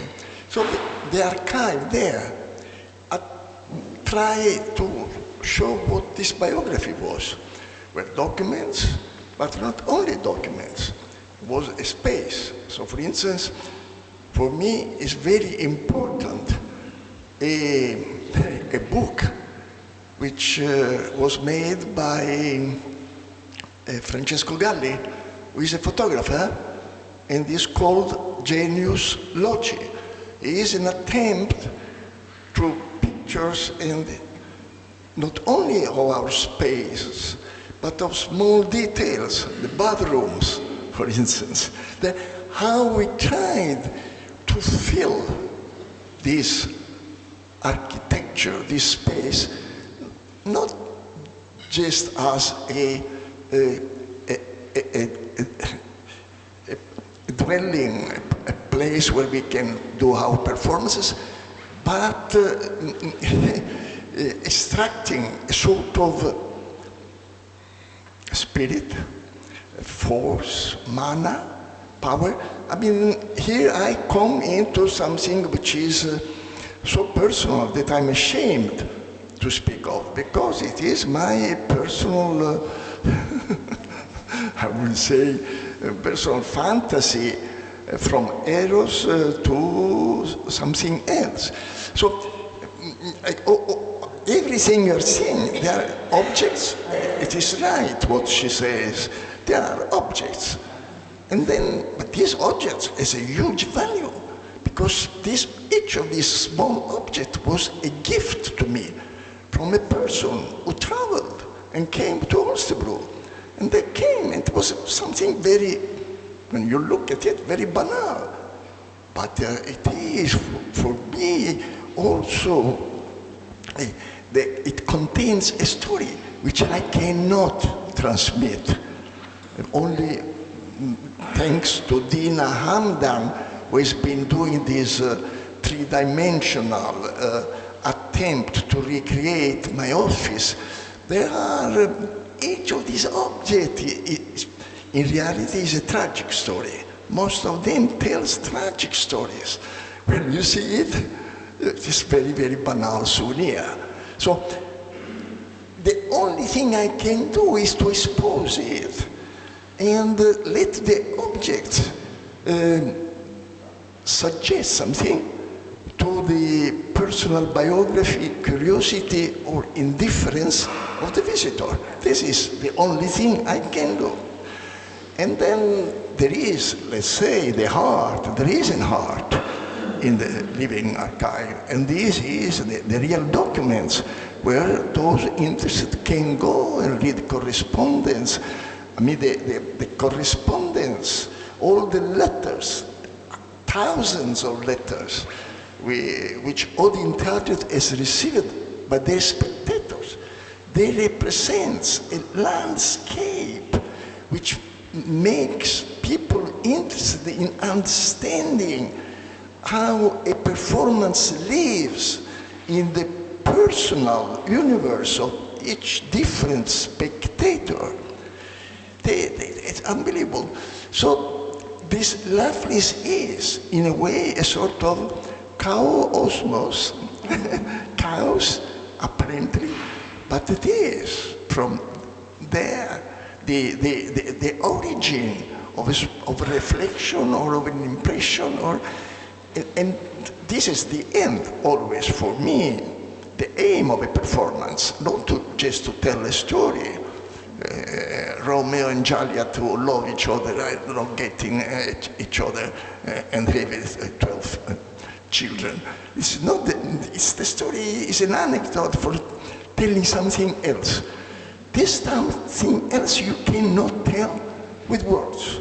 You can tell with colors, you can tell with the notes, music, you can tell with sounds, with songs. And this is what the Lovelace tries to do, tries to sing.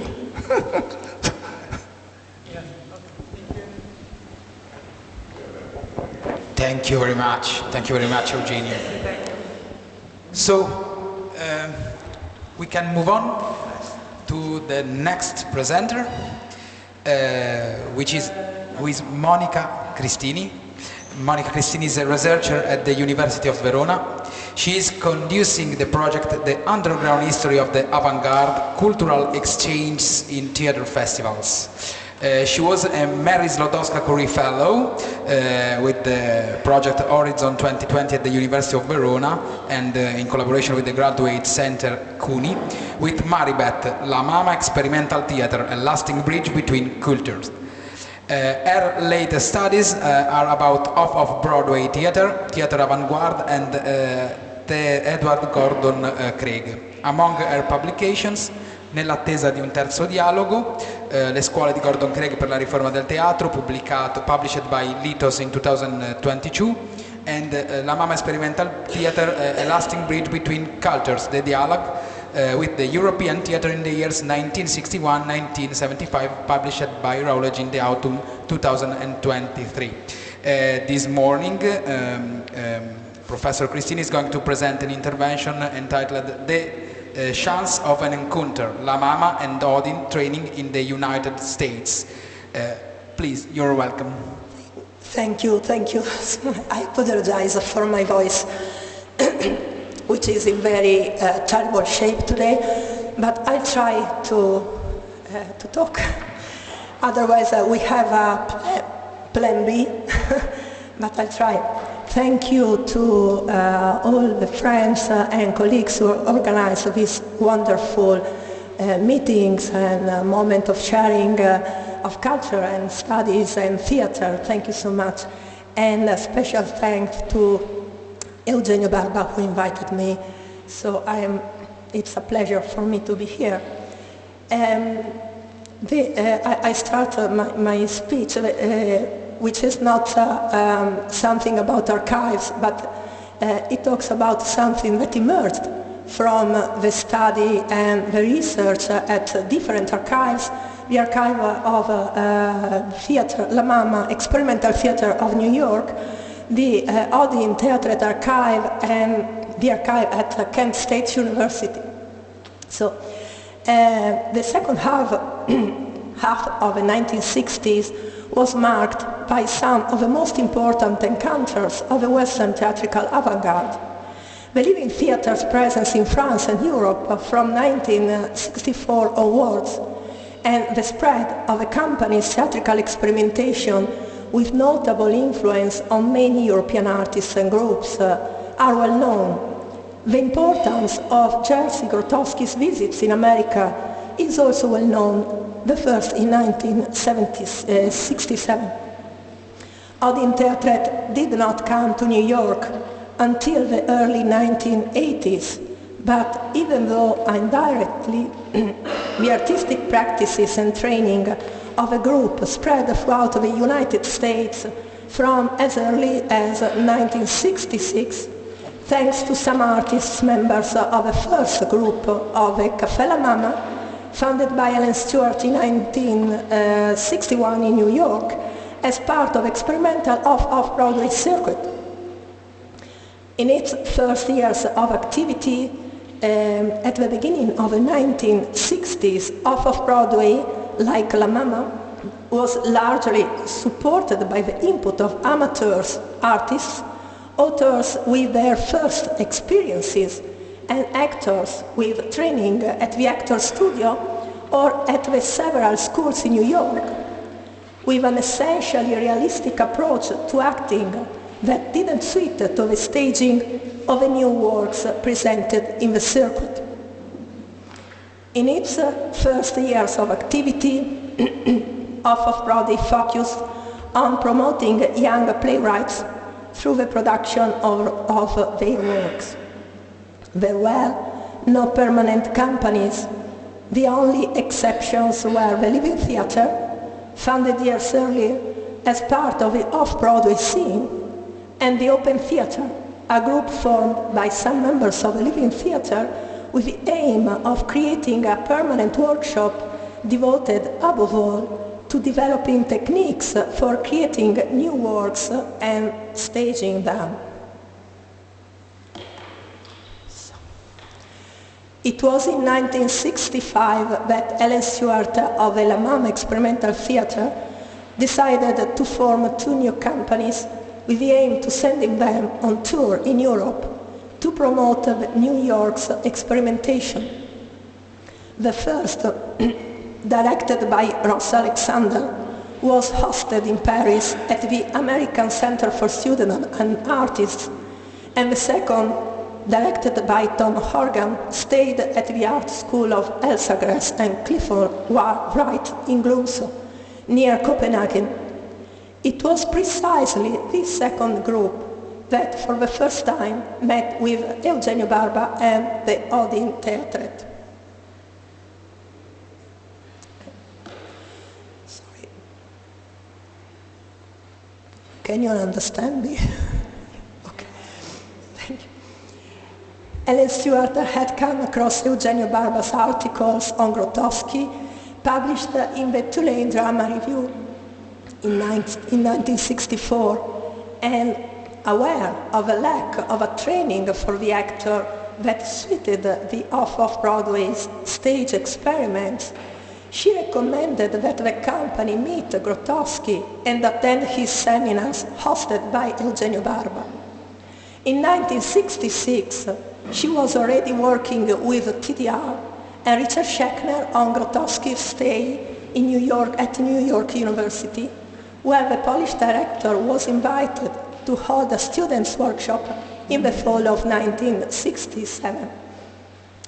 But let's go back to Denmark, where Tom Horgan's company, at the end of a period planned for the visit, was invited to stay until the spring, bringing their plays to universities and small theaters, not only in Denmark but also in Sweden and England.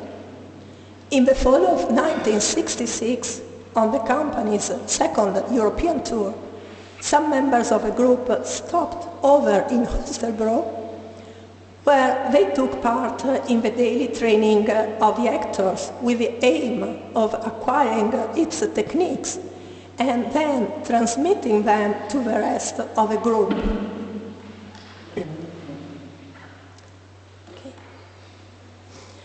It was an experience that marked the beginning of a radical change in the concept of actor training.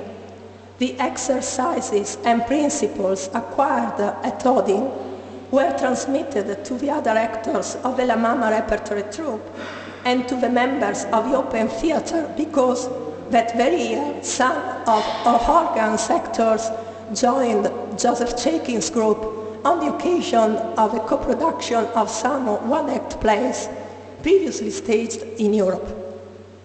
Upon returning from his 1966 tour and following the example of the Odin Theatre, Tom Horgan decided to found a workshop for his actors so that the training could be carried out on a daily and permanent basis, and where they could also work on the artistic creation for the staging of new works. Ellen Stewart strongly supported the initiative by fully financing the project and providing the company with a space, convinced that sharing the creative process and training was fundamental in the quest for a new creative language.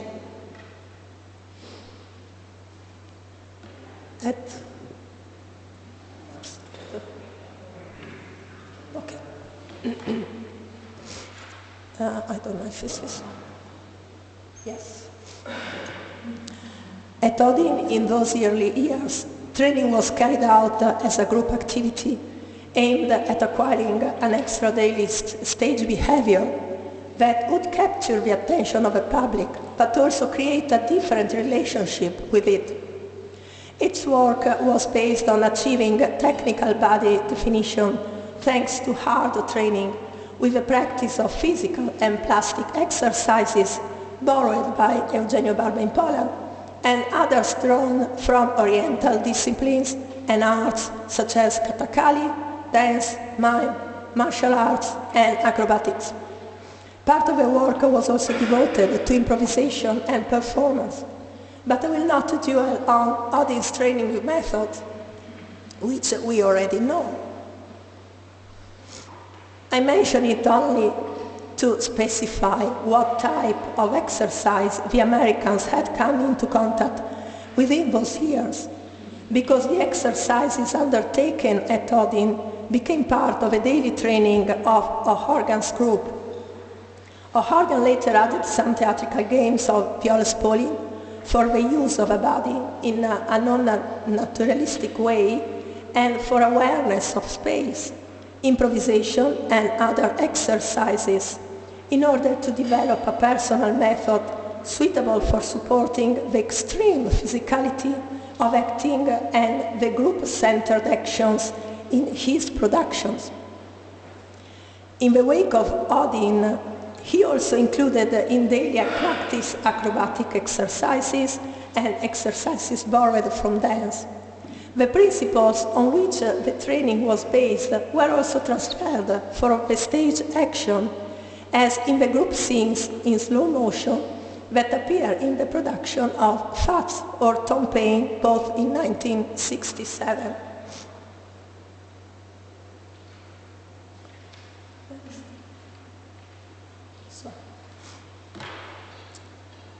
In addition to organizing workshops in New York, the actors of the La Mama repertory troupe had held seminars at colleges and universities.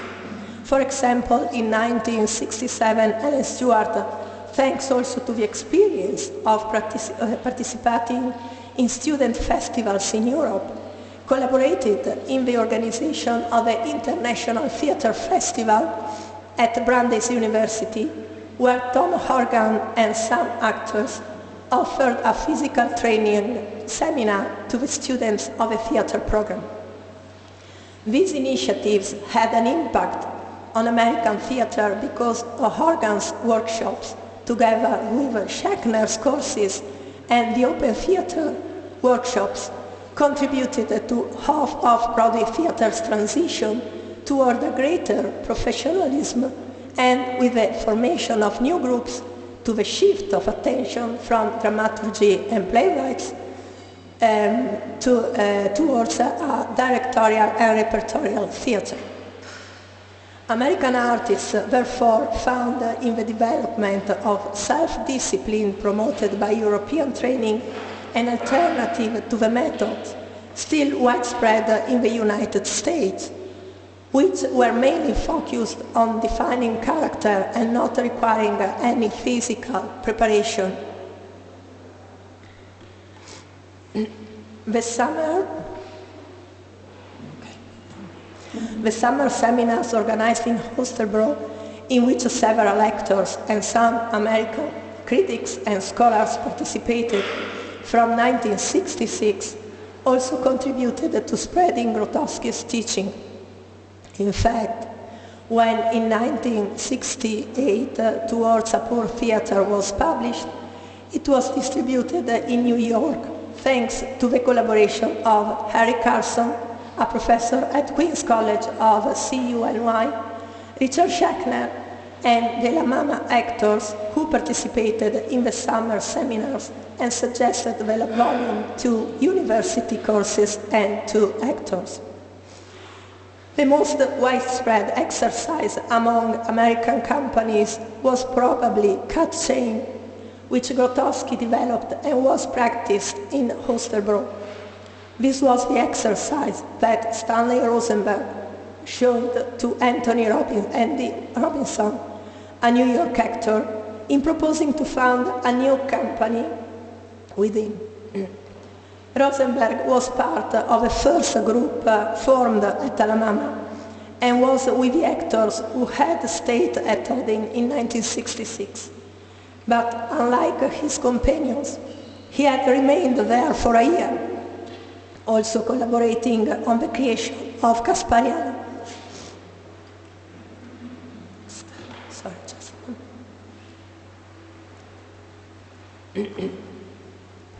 Upon his return to the United States, he suggested founding a new resident company at La Mama, and Ellen Stewart suggested that it should not be a repertory company, but a company devoted to training actors. In the fall of 1967, the La Mama Plexus workshop was founded. Its members also included the actor Andy Robinson, George Wick, and his wife Diane Callum, who began to develop the training, starting with the exercise learned by Rosenberg in Holstebro, to which they added the theatrical games of Viola Spolin and some exercises learned at the Open Theatre, together with elements of improvisation and commedia dell'arte, mastered by George Wick, who had previously obtained a master's degree at Brooklyn College. In his letters to Eugenio Barba, Stanley Rosenberg describes the company's work. The aim of the training was to obtain body-mind unity in individual and group actions and awareness of the impulses from which they generate. Physical actions were set forth, which then served as subtext in the performance. He called them micro-dramaturgies, which his actors later demonstrated during workshops held for other companies and in universities. The training also included plastic exercises developed by Grotowski to release muscular tensions and to build a non-verbal vocabulary made up of expressive movements, starting from the principle that the body is a vehicle of emotions and feelings. The group later added exercises borrowed from karate, classical dance, and Tai Chi to achieve discipline, control of movement, and concentration.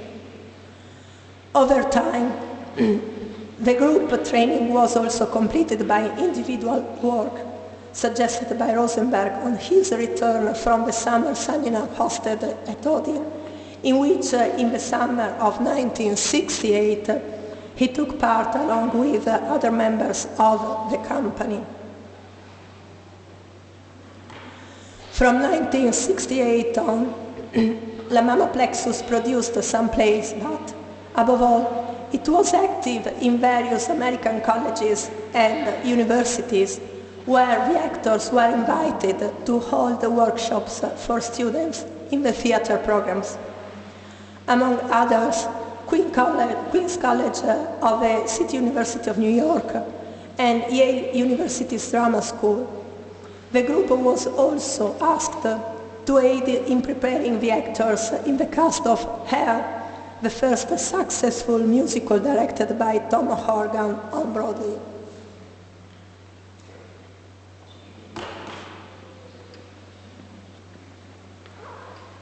In the late 1960s, the approach to acting and actor training in New York and American theater changed significantly. Among the proponents of a change, Richard Schechner with his performance group and Joseph Chaikin with his open theater, who based part of their training on the principles and practices learned from Grotowski during his seminars in New York. Tom Horgan with La Mama Repertory Troupe and Stanley Rosenberg with La Mama Plexus contributed to spreading audience training technique with the principles and exercises developed by Eugenio Barba. From 1969 on, George Zwick carried on his research with La Mama Plexus, replacing Rosenberg that years as director and leader of a group. And in his concept of actor training, the links with the two European masters emerged even stronger. He spoke of negative training, which aimed at removing of constraints that limit actors' creativity and search for personal skills, with strong references to Grotowski's negative way concept. He also included the work on voice, on resonators, associating them with Christine Linklater's technique for voice strengthening and elasticity, developed from the teachings of the London Academy of Music and Dramatic Arts. The principle that Zwick pursued was the balance between creativity and technique, and between improvisation and discipline. His productions, in which he included slow motion, actions derived from training, focused on the actor and his relationship with space, almost always left empty or furnished with few essential elements.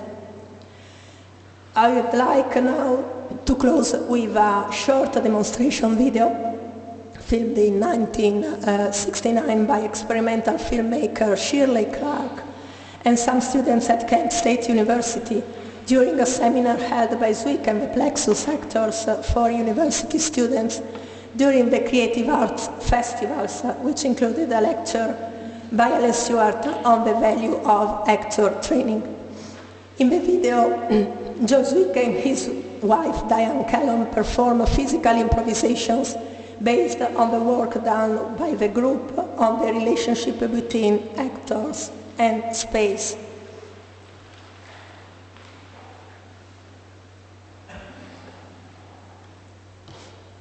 It's a mute, like me.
That's it. Thank you so much.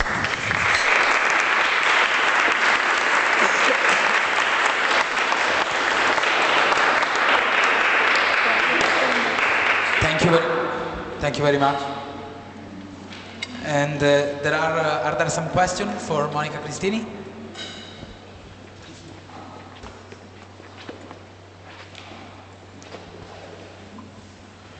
This is not a... Hello, good morning everyone. Thank you for the papers, all wonderful, and thank you very much, Monica. I've also been looking at your book.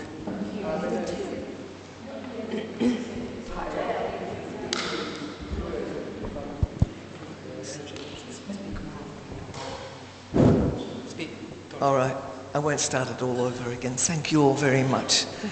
Monica, I was very struck by one quality among many, but for me, the absolutely most striking quality in the video you just showed us was rhythm. It wasn't about just the body moving, it was about the rhythm of the body moving.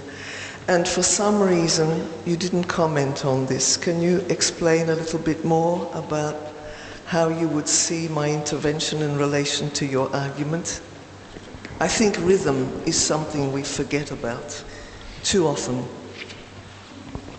I didn't hear very well, but yes, it was about rhythm in the video. Yes, rhythm was a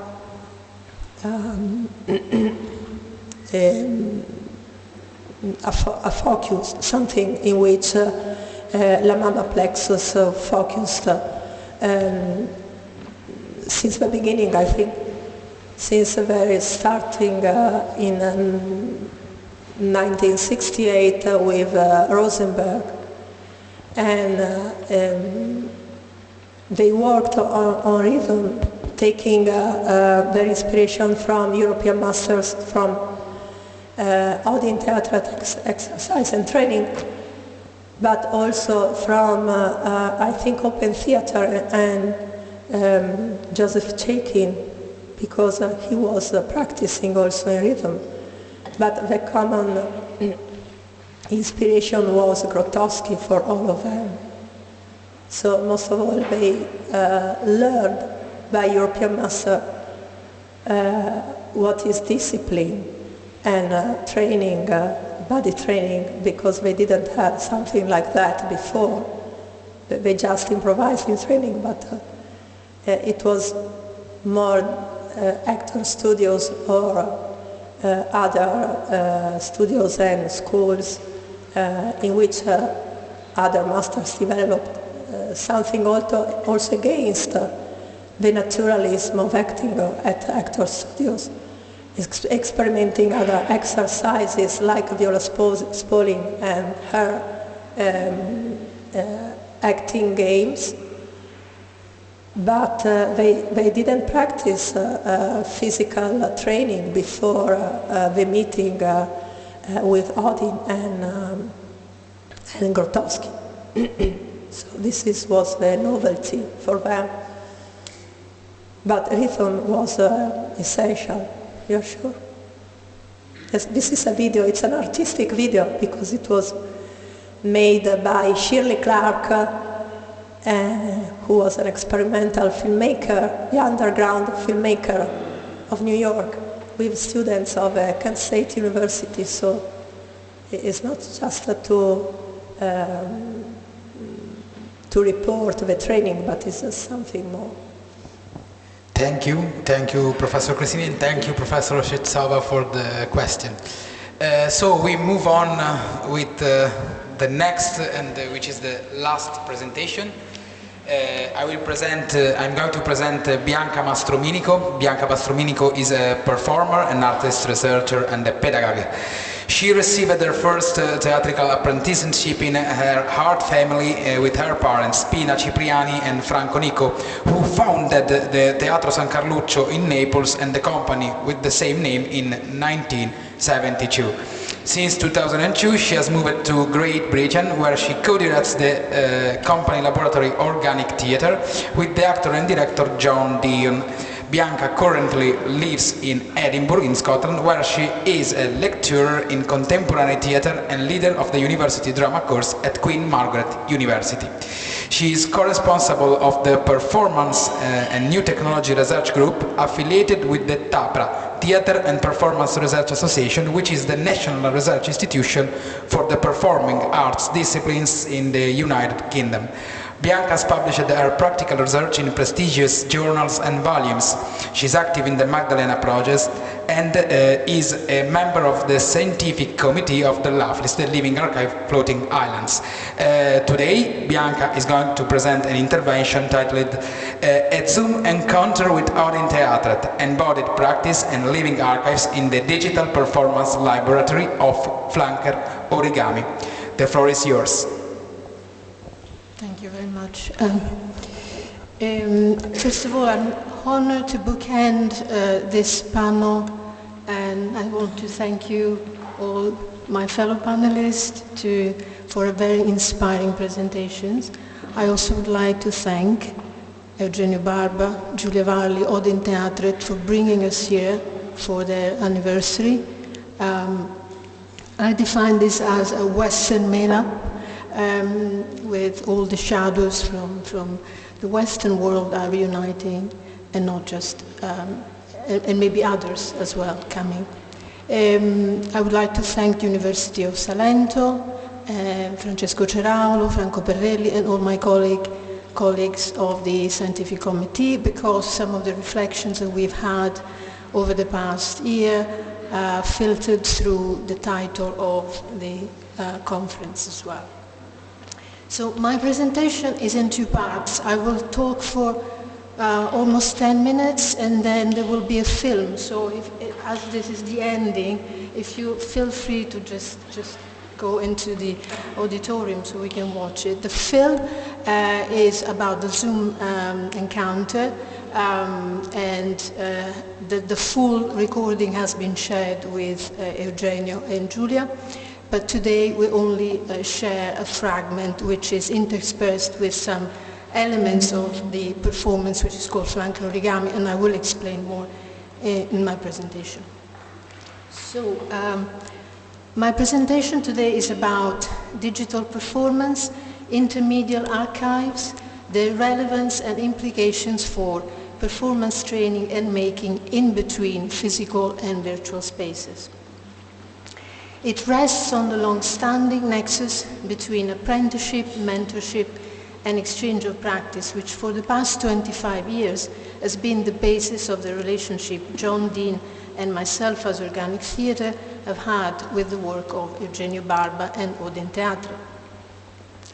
It draws upon my experience of shifting creative and artistic practice and research on the digital medium during and beyond the COVID-19 pandemic, which I bring here as a practice research case study documented in a performance trilogy and accompanying publications, which I will reference at the end of the slides.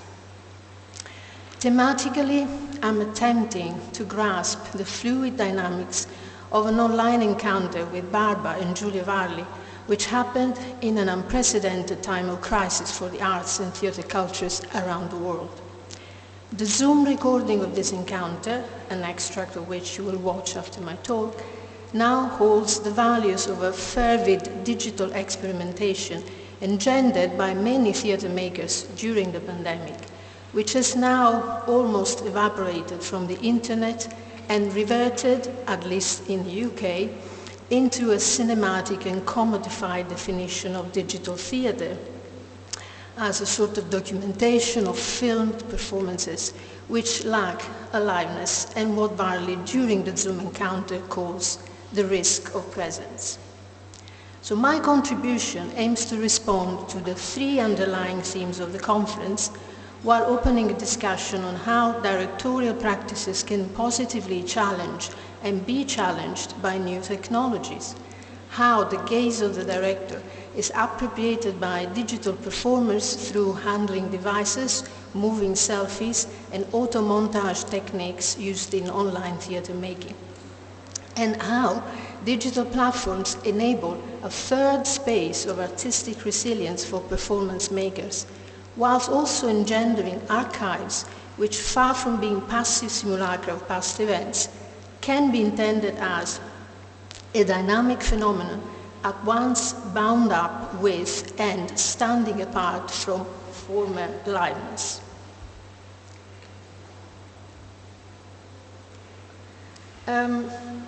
Firstly, though, some context on the digital laboratory of flanker origami. In 2020, on the onset of the pandemic, Dean and I started working in our home in Edinburgh, Scotland, using materials, costumes, and props which belonged to a devising process in studio halted by lockdown restrictions.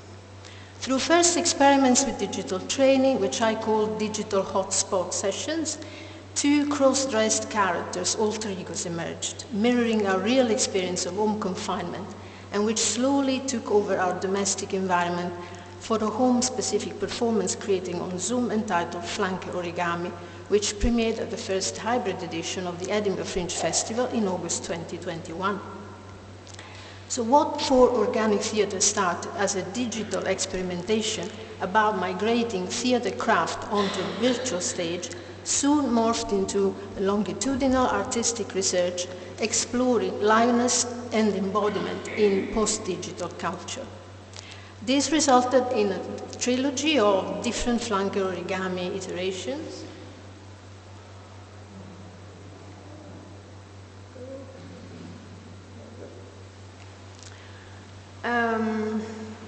And the first was performed live online at home, the second in a pop-up commercial venue in Edinburgh, and the third as a dopamine-dressed dance promenade at the edges of theatre and cultural organizations in Edinburgh and in London.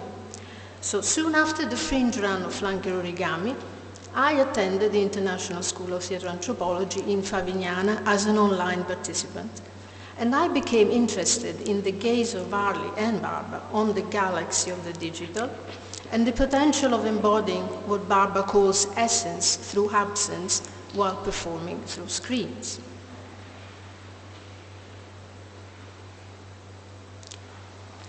Dean and I therefore invited Barba and Barley into an unframed dialogue, exchange, mentoring process within the flanker origami world building on Zoom, which was enabled by the support of the Research Centre for Culture and Society at Queen Margaret University.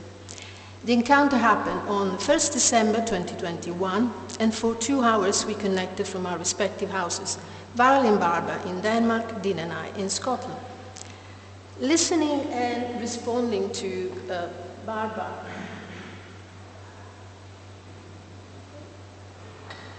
listening and responding to Varley and Barba's comments became for us a distinct way of tuning into our existing dramaturgy in a more elaborate way, which would eventually generate a new version of flanker origami presented at the Transit Zen Festival, The Splendor of the Ages, Theatre, Women, Courage, curated and organized by Julia Varley in June 2022 in Oslo. I just wanted to move on to show you the...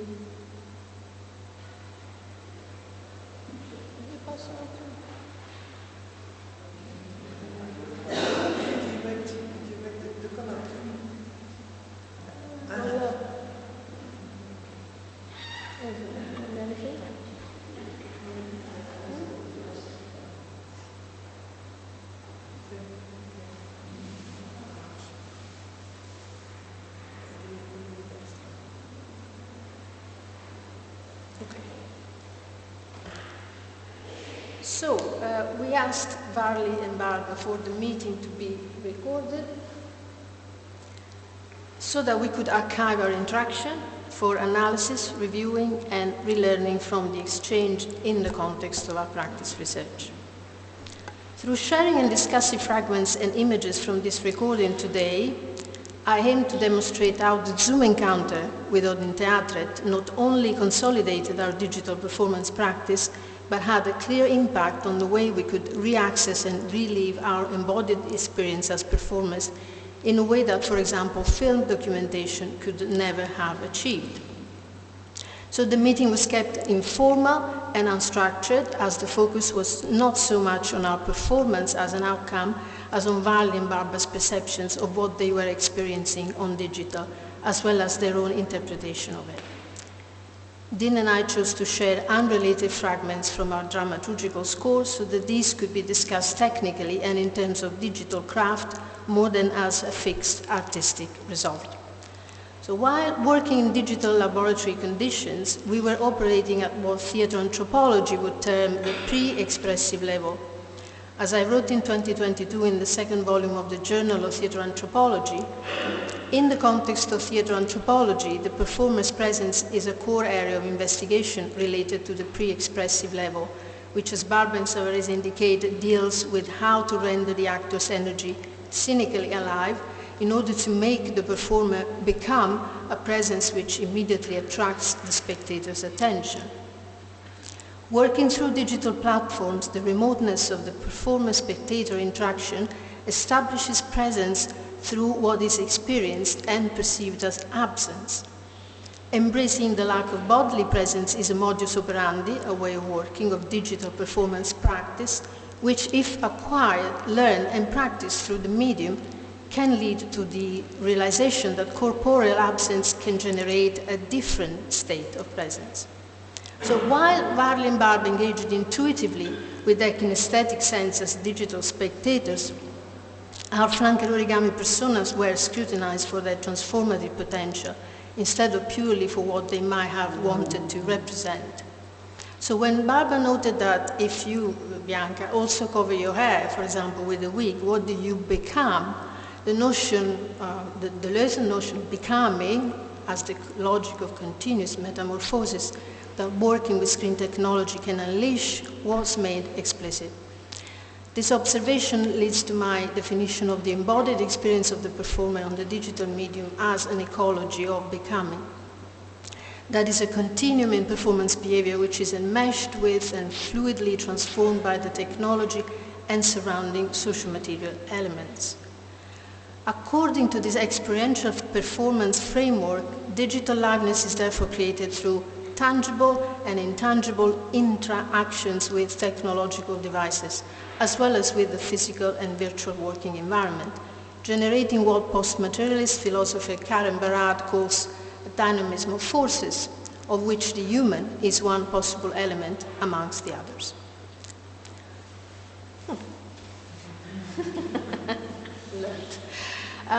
But how can a Zoom recording be a living embodied archive of such an ecology? First of all, the recording provides information and nuances about our digital encounter, which would have not been possible to retrieve if the meeting had occurred in person and had been documented in a different modality. For example, if the encounter had happened in physical space, we might have decided to film it. However, on film, Varley and Barba would have not talked through to their own individual camera, and Dean and I would not necessarily have played for into the camera either. We would have not been able to observe the shared experience as something that happened outside our embodied memory, over which we had no agency. The camera, fixed or operated, would have captured an event which did not include the existence of a space enabled by the technology beyond the physical room. Instead, working directly on and through digital screens, the platform's virtual space was lived and acted out in the moment. The meeting was recorded as it was spectated by us while making it happen.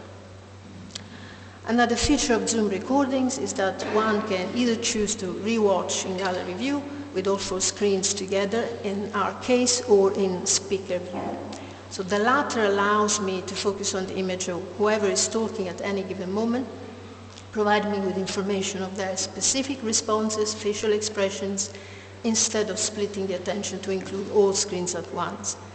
And watching in close-up, I obtained more information about how each of us was reacting, our intentions, the body language, the tone of voice, which opens a deeper reflection about the meaning and purpose of a certain response and what was communicated even in silence or with a look or a gesture. So while relinquishing the agency of creating a working space to the technology influenced our process of connecting, interacting with, and affecting one another, The digital recording now preserves the moment of the Zoom encounter as an embodied yet immaterial memory bank, a time capsule which continues to be activated and replays the past in the here and now every time I watch it. So now I would like to invite John Dean to take mic, and because we didn't have time to put captions, but we will after, if Eugenio and Julia will approve of this short fragment that we're showing for research purposes. John will translate in English while we watch the film, which hopefully will work. Thank you very much.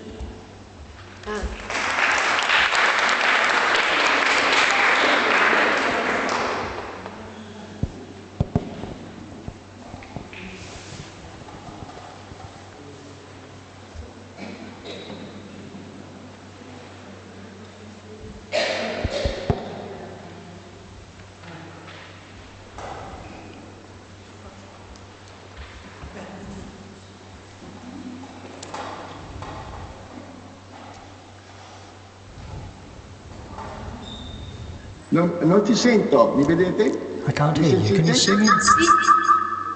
Oh, quanto sono belli sti ragazzi! Oh, looking good, guys.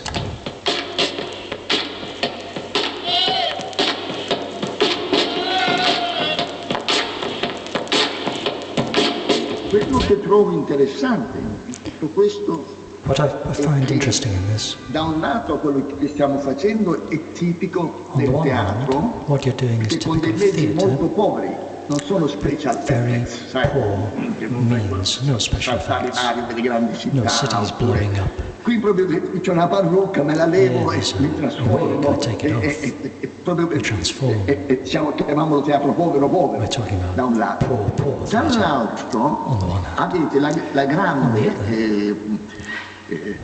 grande veicolo dell'immagine digitale, che fa che se io metto la mano improvvisamente ti blocco la vista, block your poi vision. io posso appena posso giocare e mettermi la mano davanti e nascondermi, posso avvicinarmi.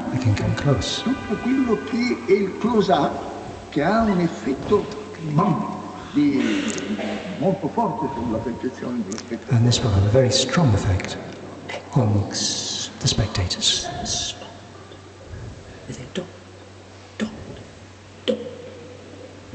A question mark. Crack an egg upon your head, and the yolk runs down, and a spider spots a web. It goes round and round and round, and the chills go up your spine. Gotcha! Come voi, credo di aver capito, avete costruito, quello che funziona, dovete cercare di mantenerlo, dovete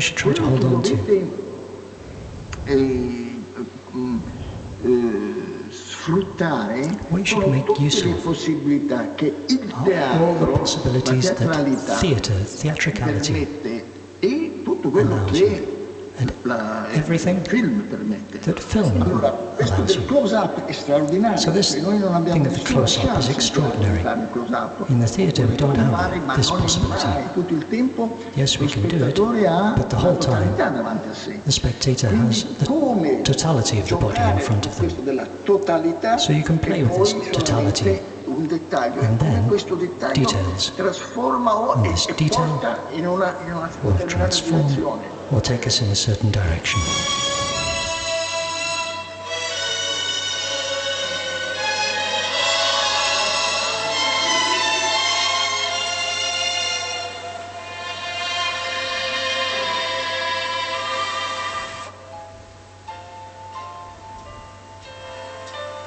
La scena di per sé the scene in itself has good possibilities. It works. Una scena dove solamente you can have a scene with just the legs. Creano una serie di immagini, quadri, relazioni of images che per un certo tempo that for a while tengono will hold accesa l'attenzione dello spettatore. the spectator's attention. Non debbono capire niente, i soli cambiamenti sono una specie di gratificazione, Just non the troppo a changes lungo perché are gratifying, perde l'effetto.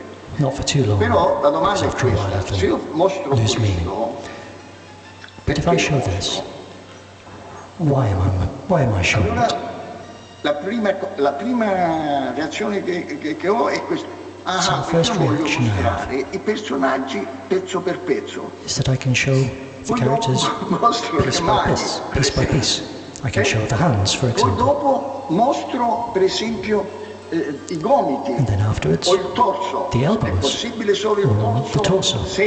senza If possible, the torso le braccia without the dietro. arms behind. È come se voi mostrate pezzo per pezzo So, for example, e poi lentamente you're showing the body apparite piece by piece, nella loro and vostra then totalità. gradually it will all appear in its totality. Per esempio, no? For example, È come una specie. Perché altrimenti sembra strano, perché fate questo? because otherwise it's Uno può fare why are you doing qualunque this? cosa, You can do anything però che non sia gratuito. as long as it's not gratuitous. Attenti a essere alla stessa distanza, in modo che avete la stessa grandezza. Be careful to keep the same distance so that the hands are the same size.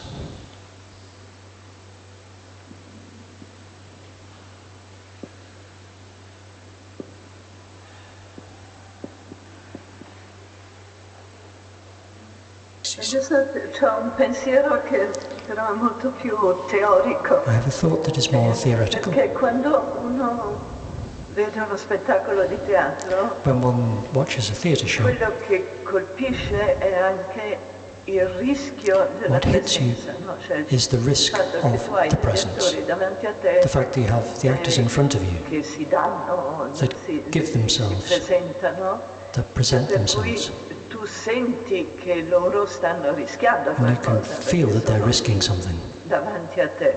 because they're in front of you. Come aggiungere questo elemento nello spettacolo How can you digitale? add that element to the digital performance? Vi lascio la domanda perché so che Leave that question with you, ci state pensando molto voi, so I know that you're magari thinking non about avete it, una risposta. and you may have some answers. Ma mi chiedo molto, quando guardavo la mano di John, So when I watched John's hand, perché that's what made me think of è this. evidente che uno dei rischi che si prende è che Makes la me think that one of the precisione con risks cui dovete that you take lavorare here is di the fronte alla precision, presa è the precision that you need to work in allora front of the camera. come far capire agli spettatori And how can you make the spectators questo, no? Cioè come dare understand? veramente agli spettatori questa How sensazione can you dell'enorme give the spectators the sense of this enormous commitment?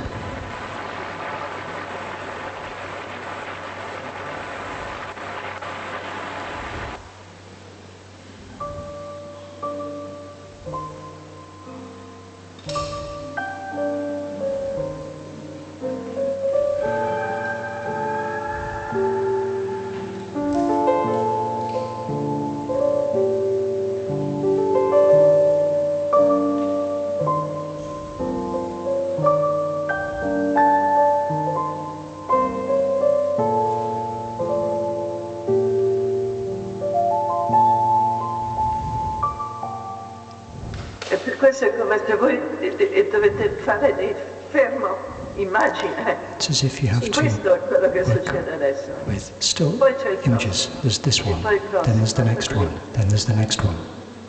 Quello che dice Giulia è veramente importante. What Julia is saying is very Il important. lavoro sulla presenza dell'attore All the work of presence of the actor in theatre cinema in fondo consiste in un and fotogramma in alla cinema volta. as well.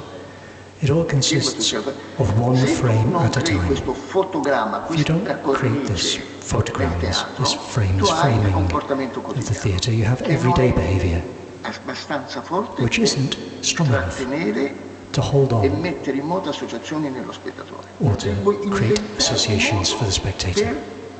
Dove la velocità, l'accelerazione il tipo di tensioni, You have to work the acceleration, in che direzione va e poi come lo cambio. Tutto questo sono fattori che hanno un effetto sull'attività neuronale della percezione, sul nostro cervello dello spettatore. Perché tutta una parte del nostro pensare non è a great part of our thinking isn't aware. Permettere allo spettatore di vivere You have to allow the spectator to live this, to live your life, sapere come manipolarla and understand how to manipulate it queste tensioni che tu crei, through these tensions that you create, through these transformations.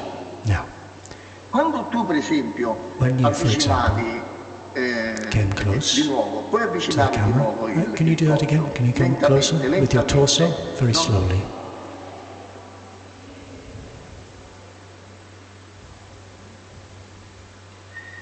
Ancora di più, ancora di più, ancora di più, ancora di più, ancora di più.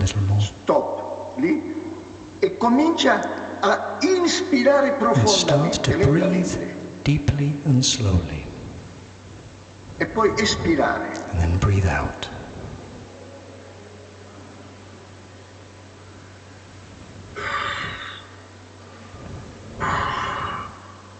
In modo che io vedo e fammi sentire so la respirazione. Let me hear the breathing.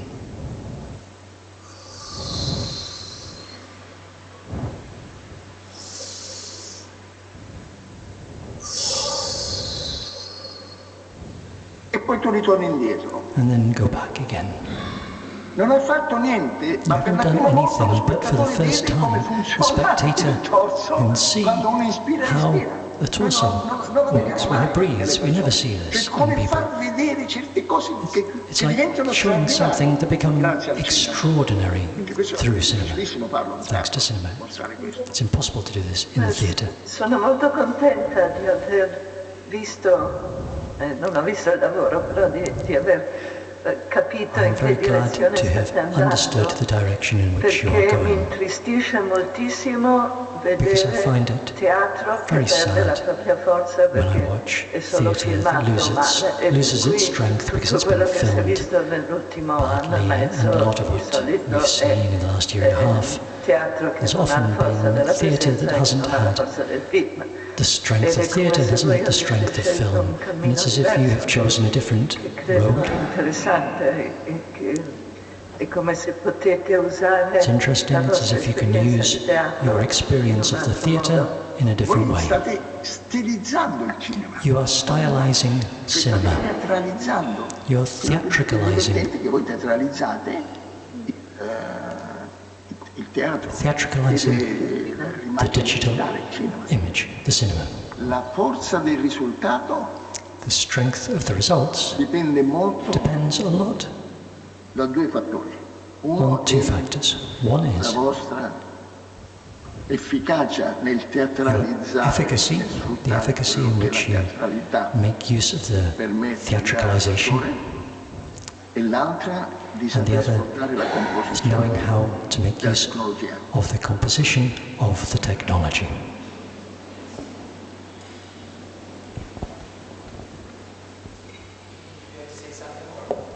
No, just thank you very much for listening. And of course, thank you, Eugenio and Julia, for being with us on those difficult days.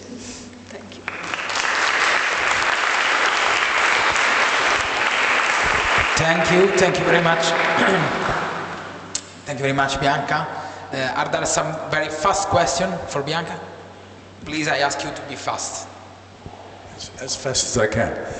I just raise the question because I think what we saw today opens up a completely different issue about training through the use of Zoom. This was a kind of performance, but everything that we saw was in a close-up. We saw the feet, we saw the face, we saw the chest. So the question is it possible to teach, to train on Zoom? This is a question that came up because of COVID and when Zoom came into our lives.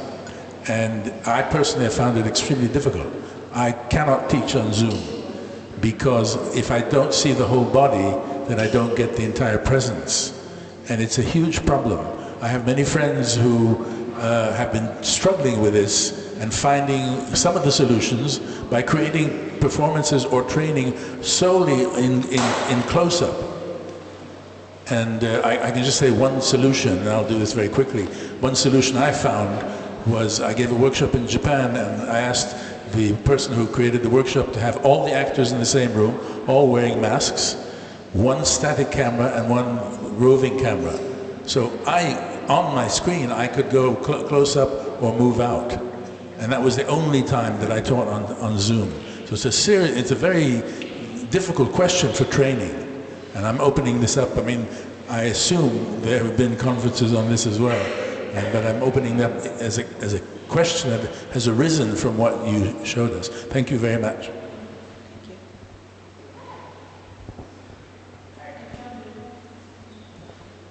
Very quickly, because in those days there was a lot of performances. Even at ESTAP there was, kind of dedicated session about digital, but it seemed to me that everything has disappeared.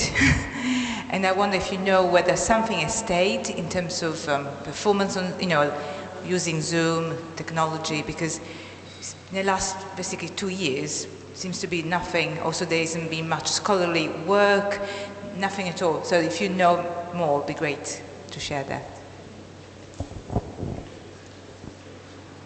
Let's do the last one to Jacques. Yeah, just briefly share with you, I'm a cultural psychiatrist, and during the pandemic I communicated in Zoom with my patients, which I did before because I have many patients who go back home, etc., etc. So to see their whole body, we just ask them to go back and gesture and show me more of the environments, which was filling the narration. And the advantage of Zoom is that we didn't have to wear a mask, because wearing a mask in a psychiatric exchange is pretty damaging in a way. So that's it. There's always an advantage to a disaster, that you can invent new things. Yes, thank you for the questions. I think this was one of the reasons why we invited Genio and Giulia on Zoom, because we were battling with these questions. But the question is another one, is Zoom is not the unique space where we work when we are on Zoom. We're still in our physical spaces. We're still in our bodies. There's a sort of myth that once we see each other through screens, we don't exist anymore. There's only this sort of membrane between us, which becomes so entangled with the idea of technology, screen, remoteness, disconnection, and so on. So for us, it was really important to move beyond this sort of taboo or preconception. And I found a lot of inspiration from theatre anthropology and posthumanism. If you think about these two kind of line of thoughts or philosophies or empirical research and philosophical thinking about the nature of our engagement with the world, our entanglement with the world, the environments, technology, and so on, they seem to be different. But what I found was really important, because theatre anthropology grounded me in this, the experience, embodiment of being present as a performer in my physical space, in my own body. And then posthumanism added this knowledge, awareness of encountering the digital in this, what I call ecology of becoming, this act of becoming. Not taking decisions, not deciding that I am better than the technology, not trying to dominate that space, but really find that sort of in-between spaces.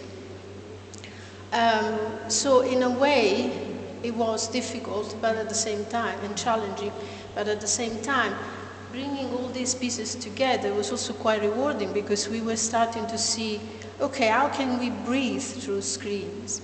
How can we make exercises or tasks that will allow us to penetrate that membrane? So, and I remember John created exercise of breathing, so that kind of pushing air out and blowing each other off the screen. And then we started to use the chat. The chat was a sort of a way of prompting us to do improvisation without none of us, with other artists and colleagues who came on Zoom with us in these sessions called Digital Hotspot.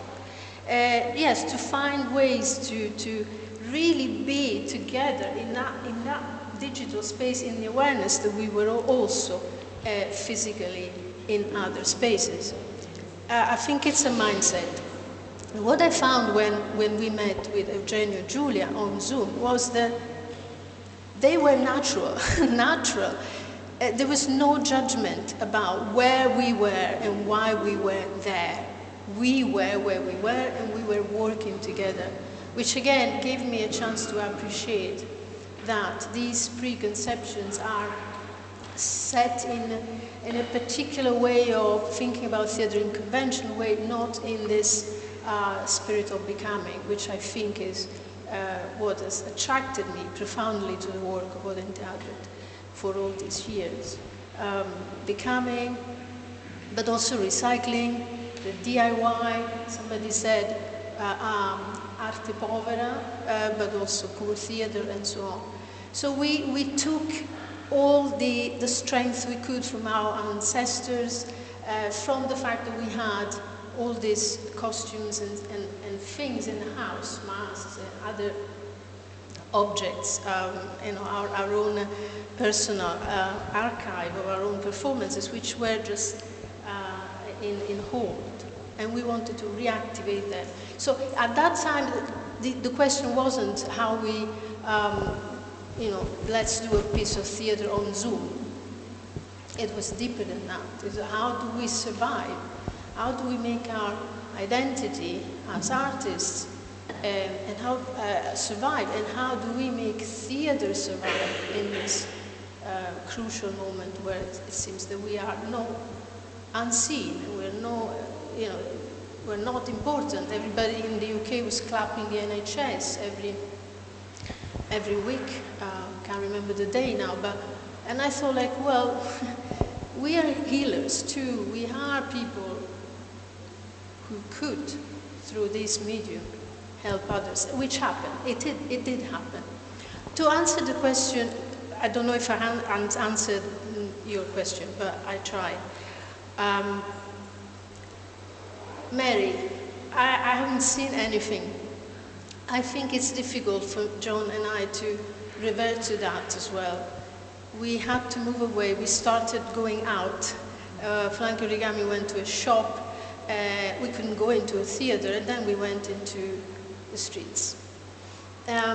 Trying to think about hybrid spaces and how this kind of situation works. But I do think there's still a lot of space for creating through digital spaces, because that sort of global appeal and that coming together, forming these global communities, it is still a possibility. Why is it not happening? It is happening in a sort of silent way. It's not happening because the industry is reverting. Sorry, Bianca. Yes, I have to ask you to be more fast. No, I'm sorry. So, yeah, I think this is just the range of things. And then I don't know if, what you felt looking back at that. It was 2 years ago. So. Okay. I'm sorry. I'm very sorry. Just thank you very much. Thank you. First of all, thank you to Bianca and thank you to all the 6 speakers of this morning. It was very wonderful. Very, very wonderful. Thank you. Thank you. A couple of information. The first is that the VR installation of Eugenius Barba office, so the Room of Memories by Dina, is open today from 1:30 p.m. to 3 p.m. and also this evening from 8 to 9:30 p.m. Thank you very much, and also all the days, so until the 7th. Thank you to all. I just inform you another information. In a quarter of an hour, it will begin the performance Compassione, Compassion, by Giulia Barley and of course Eugenio Barba. Please go in the square and enjoy the performance. Thank you very much all.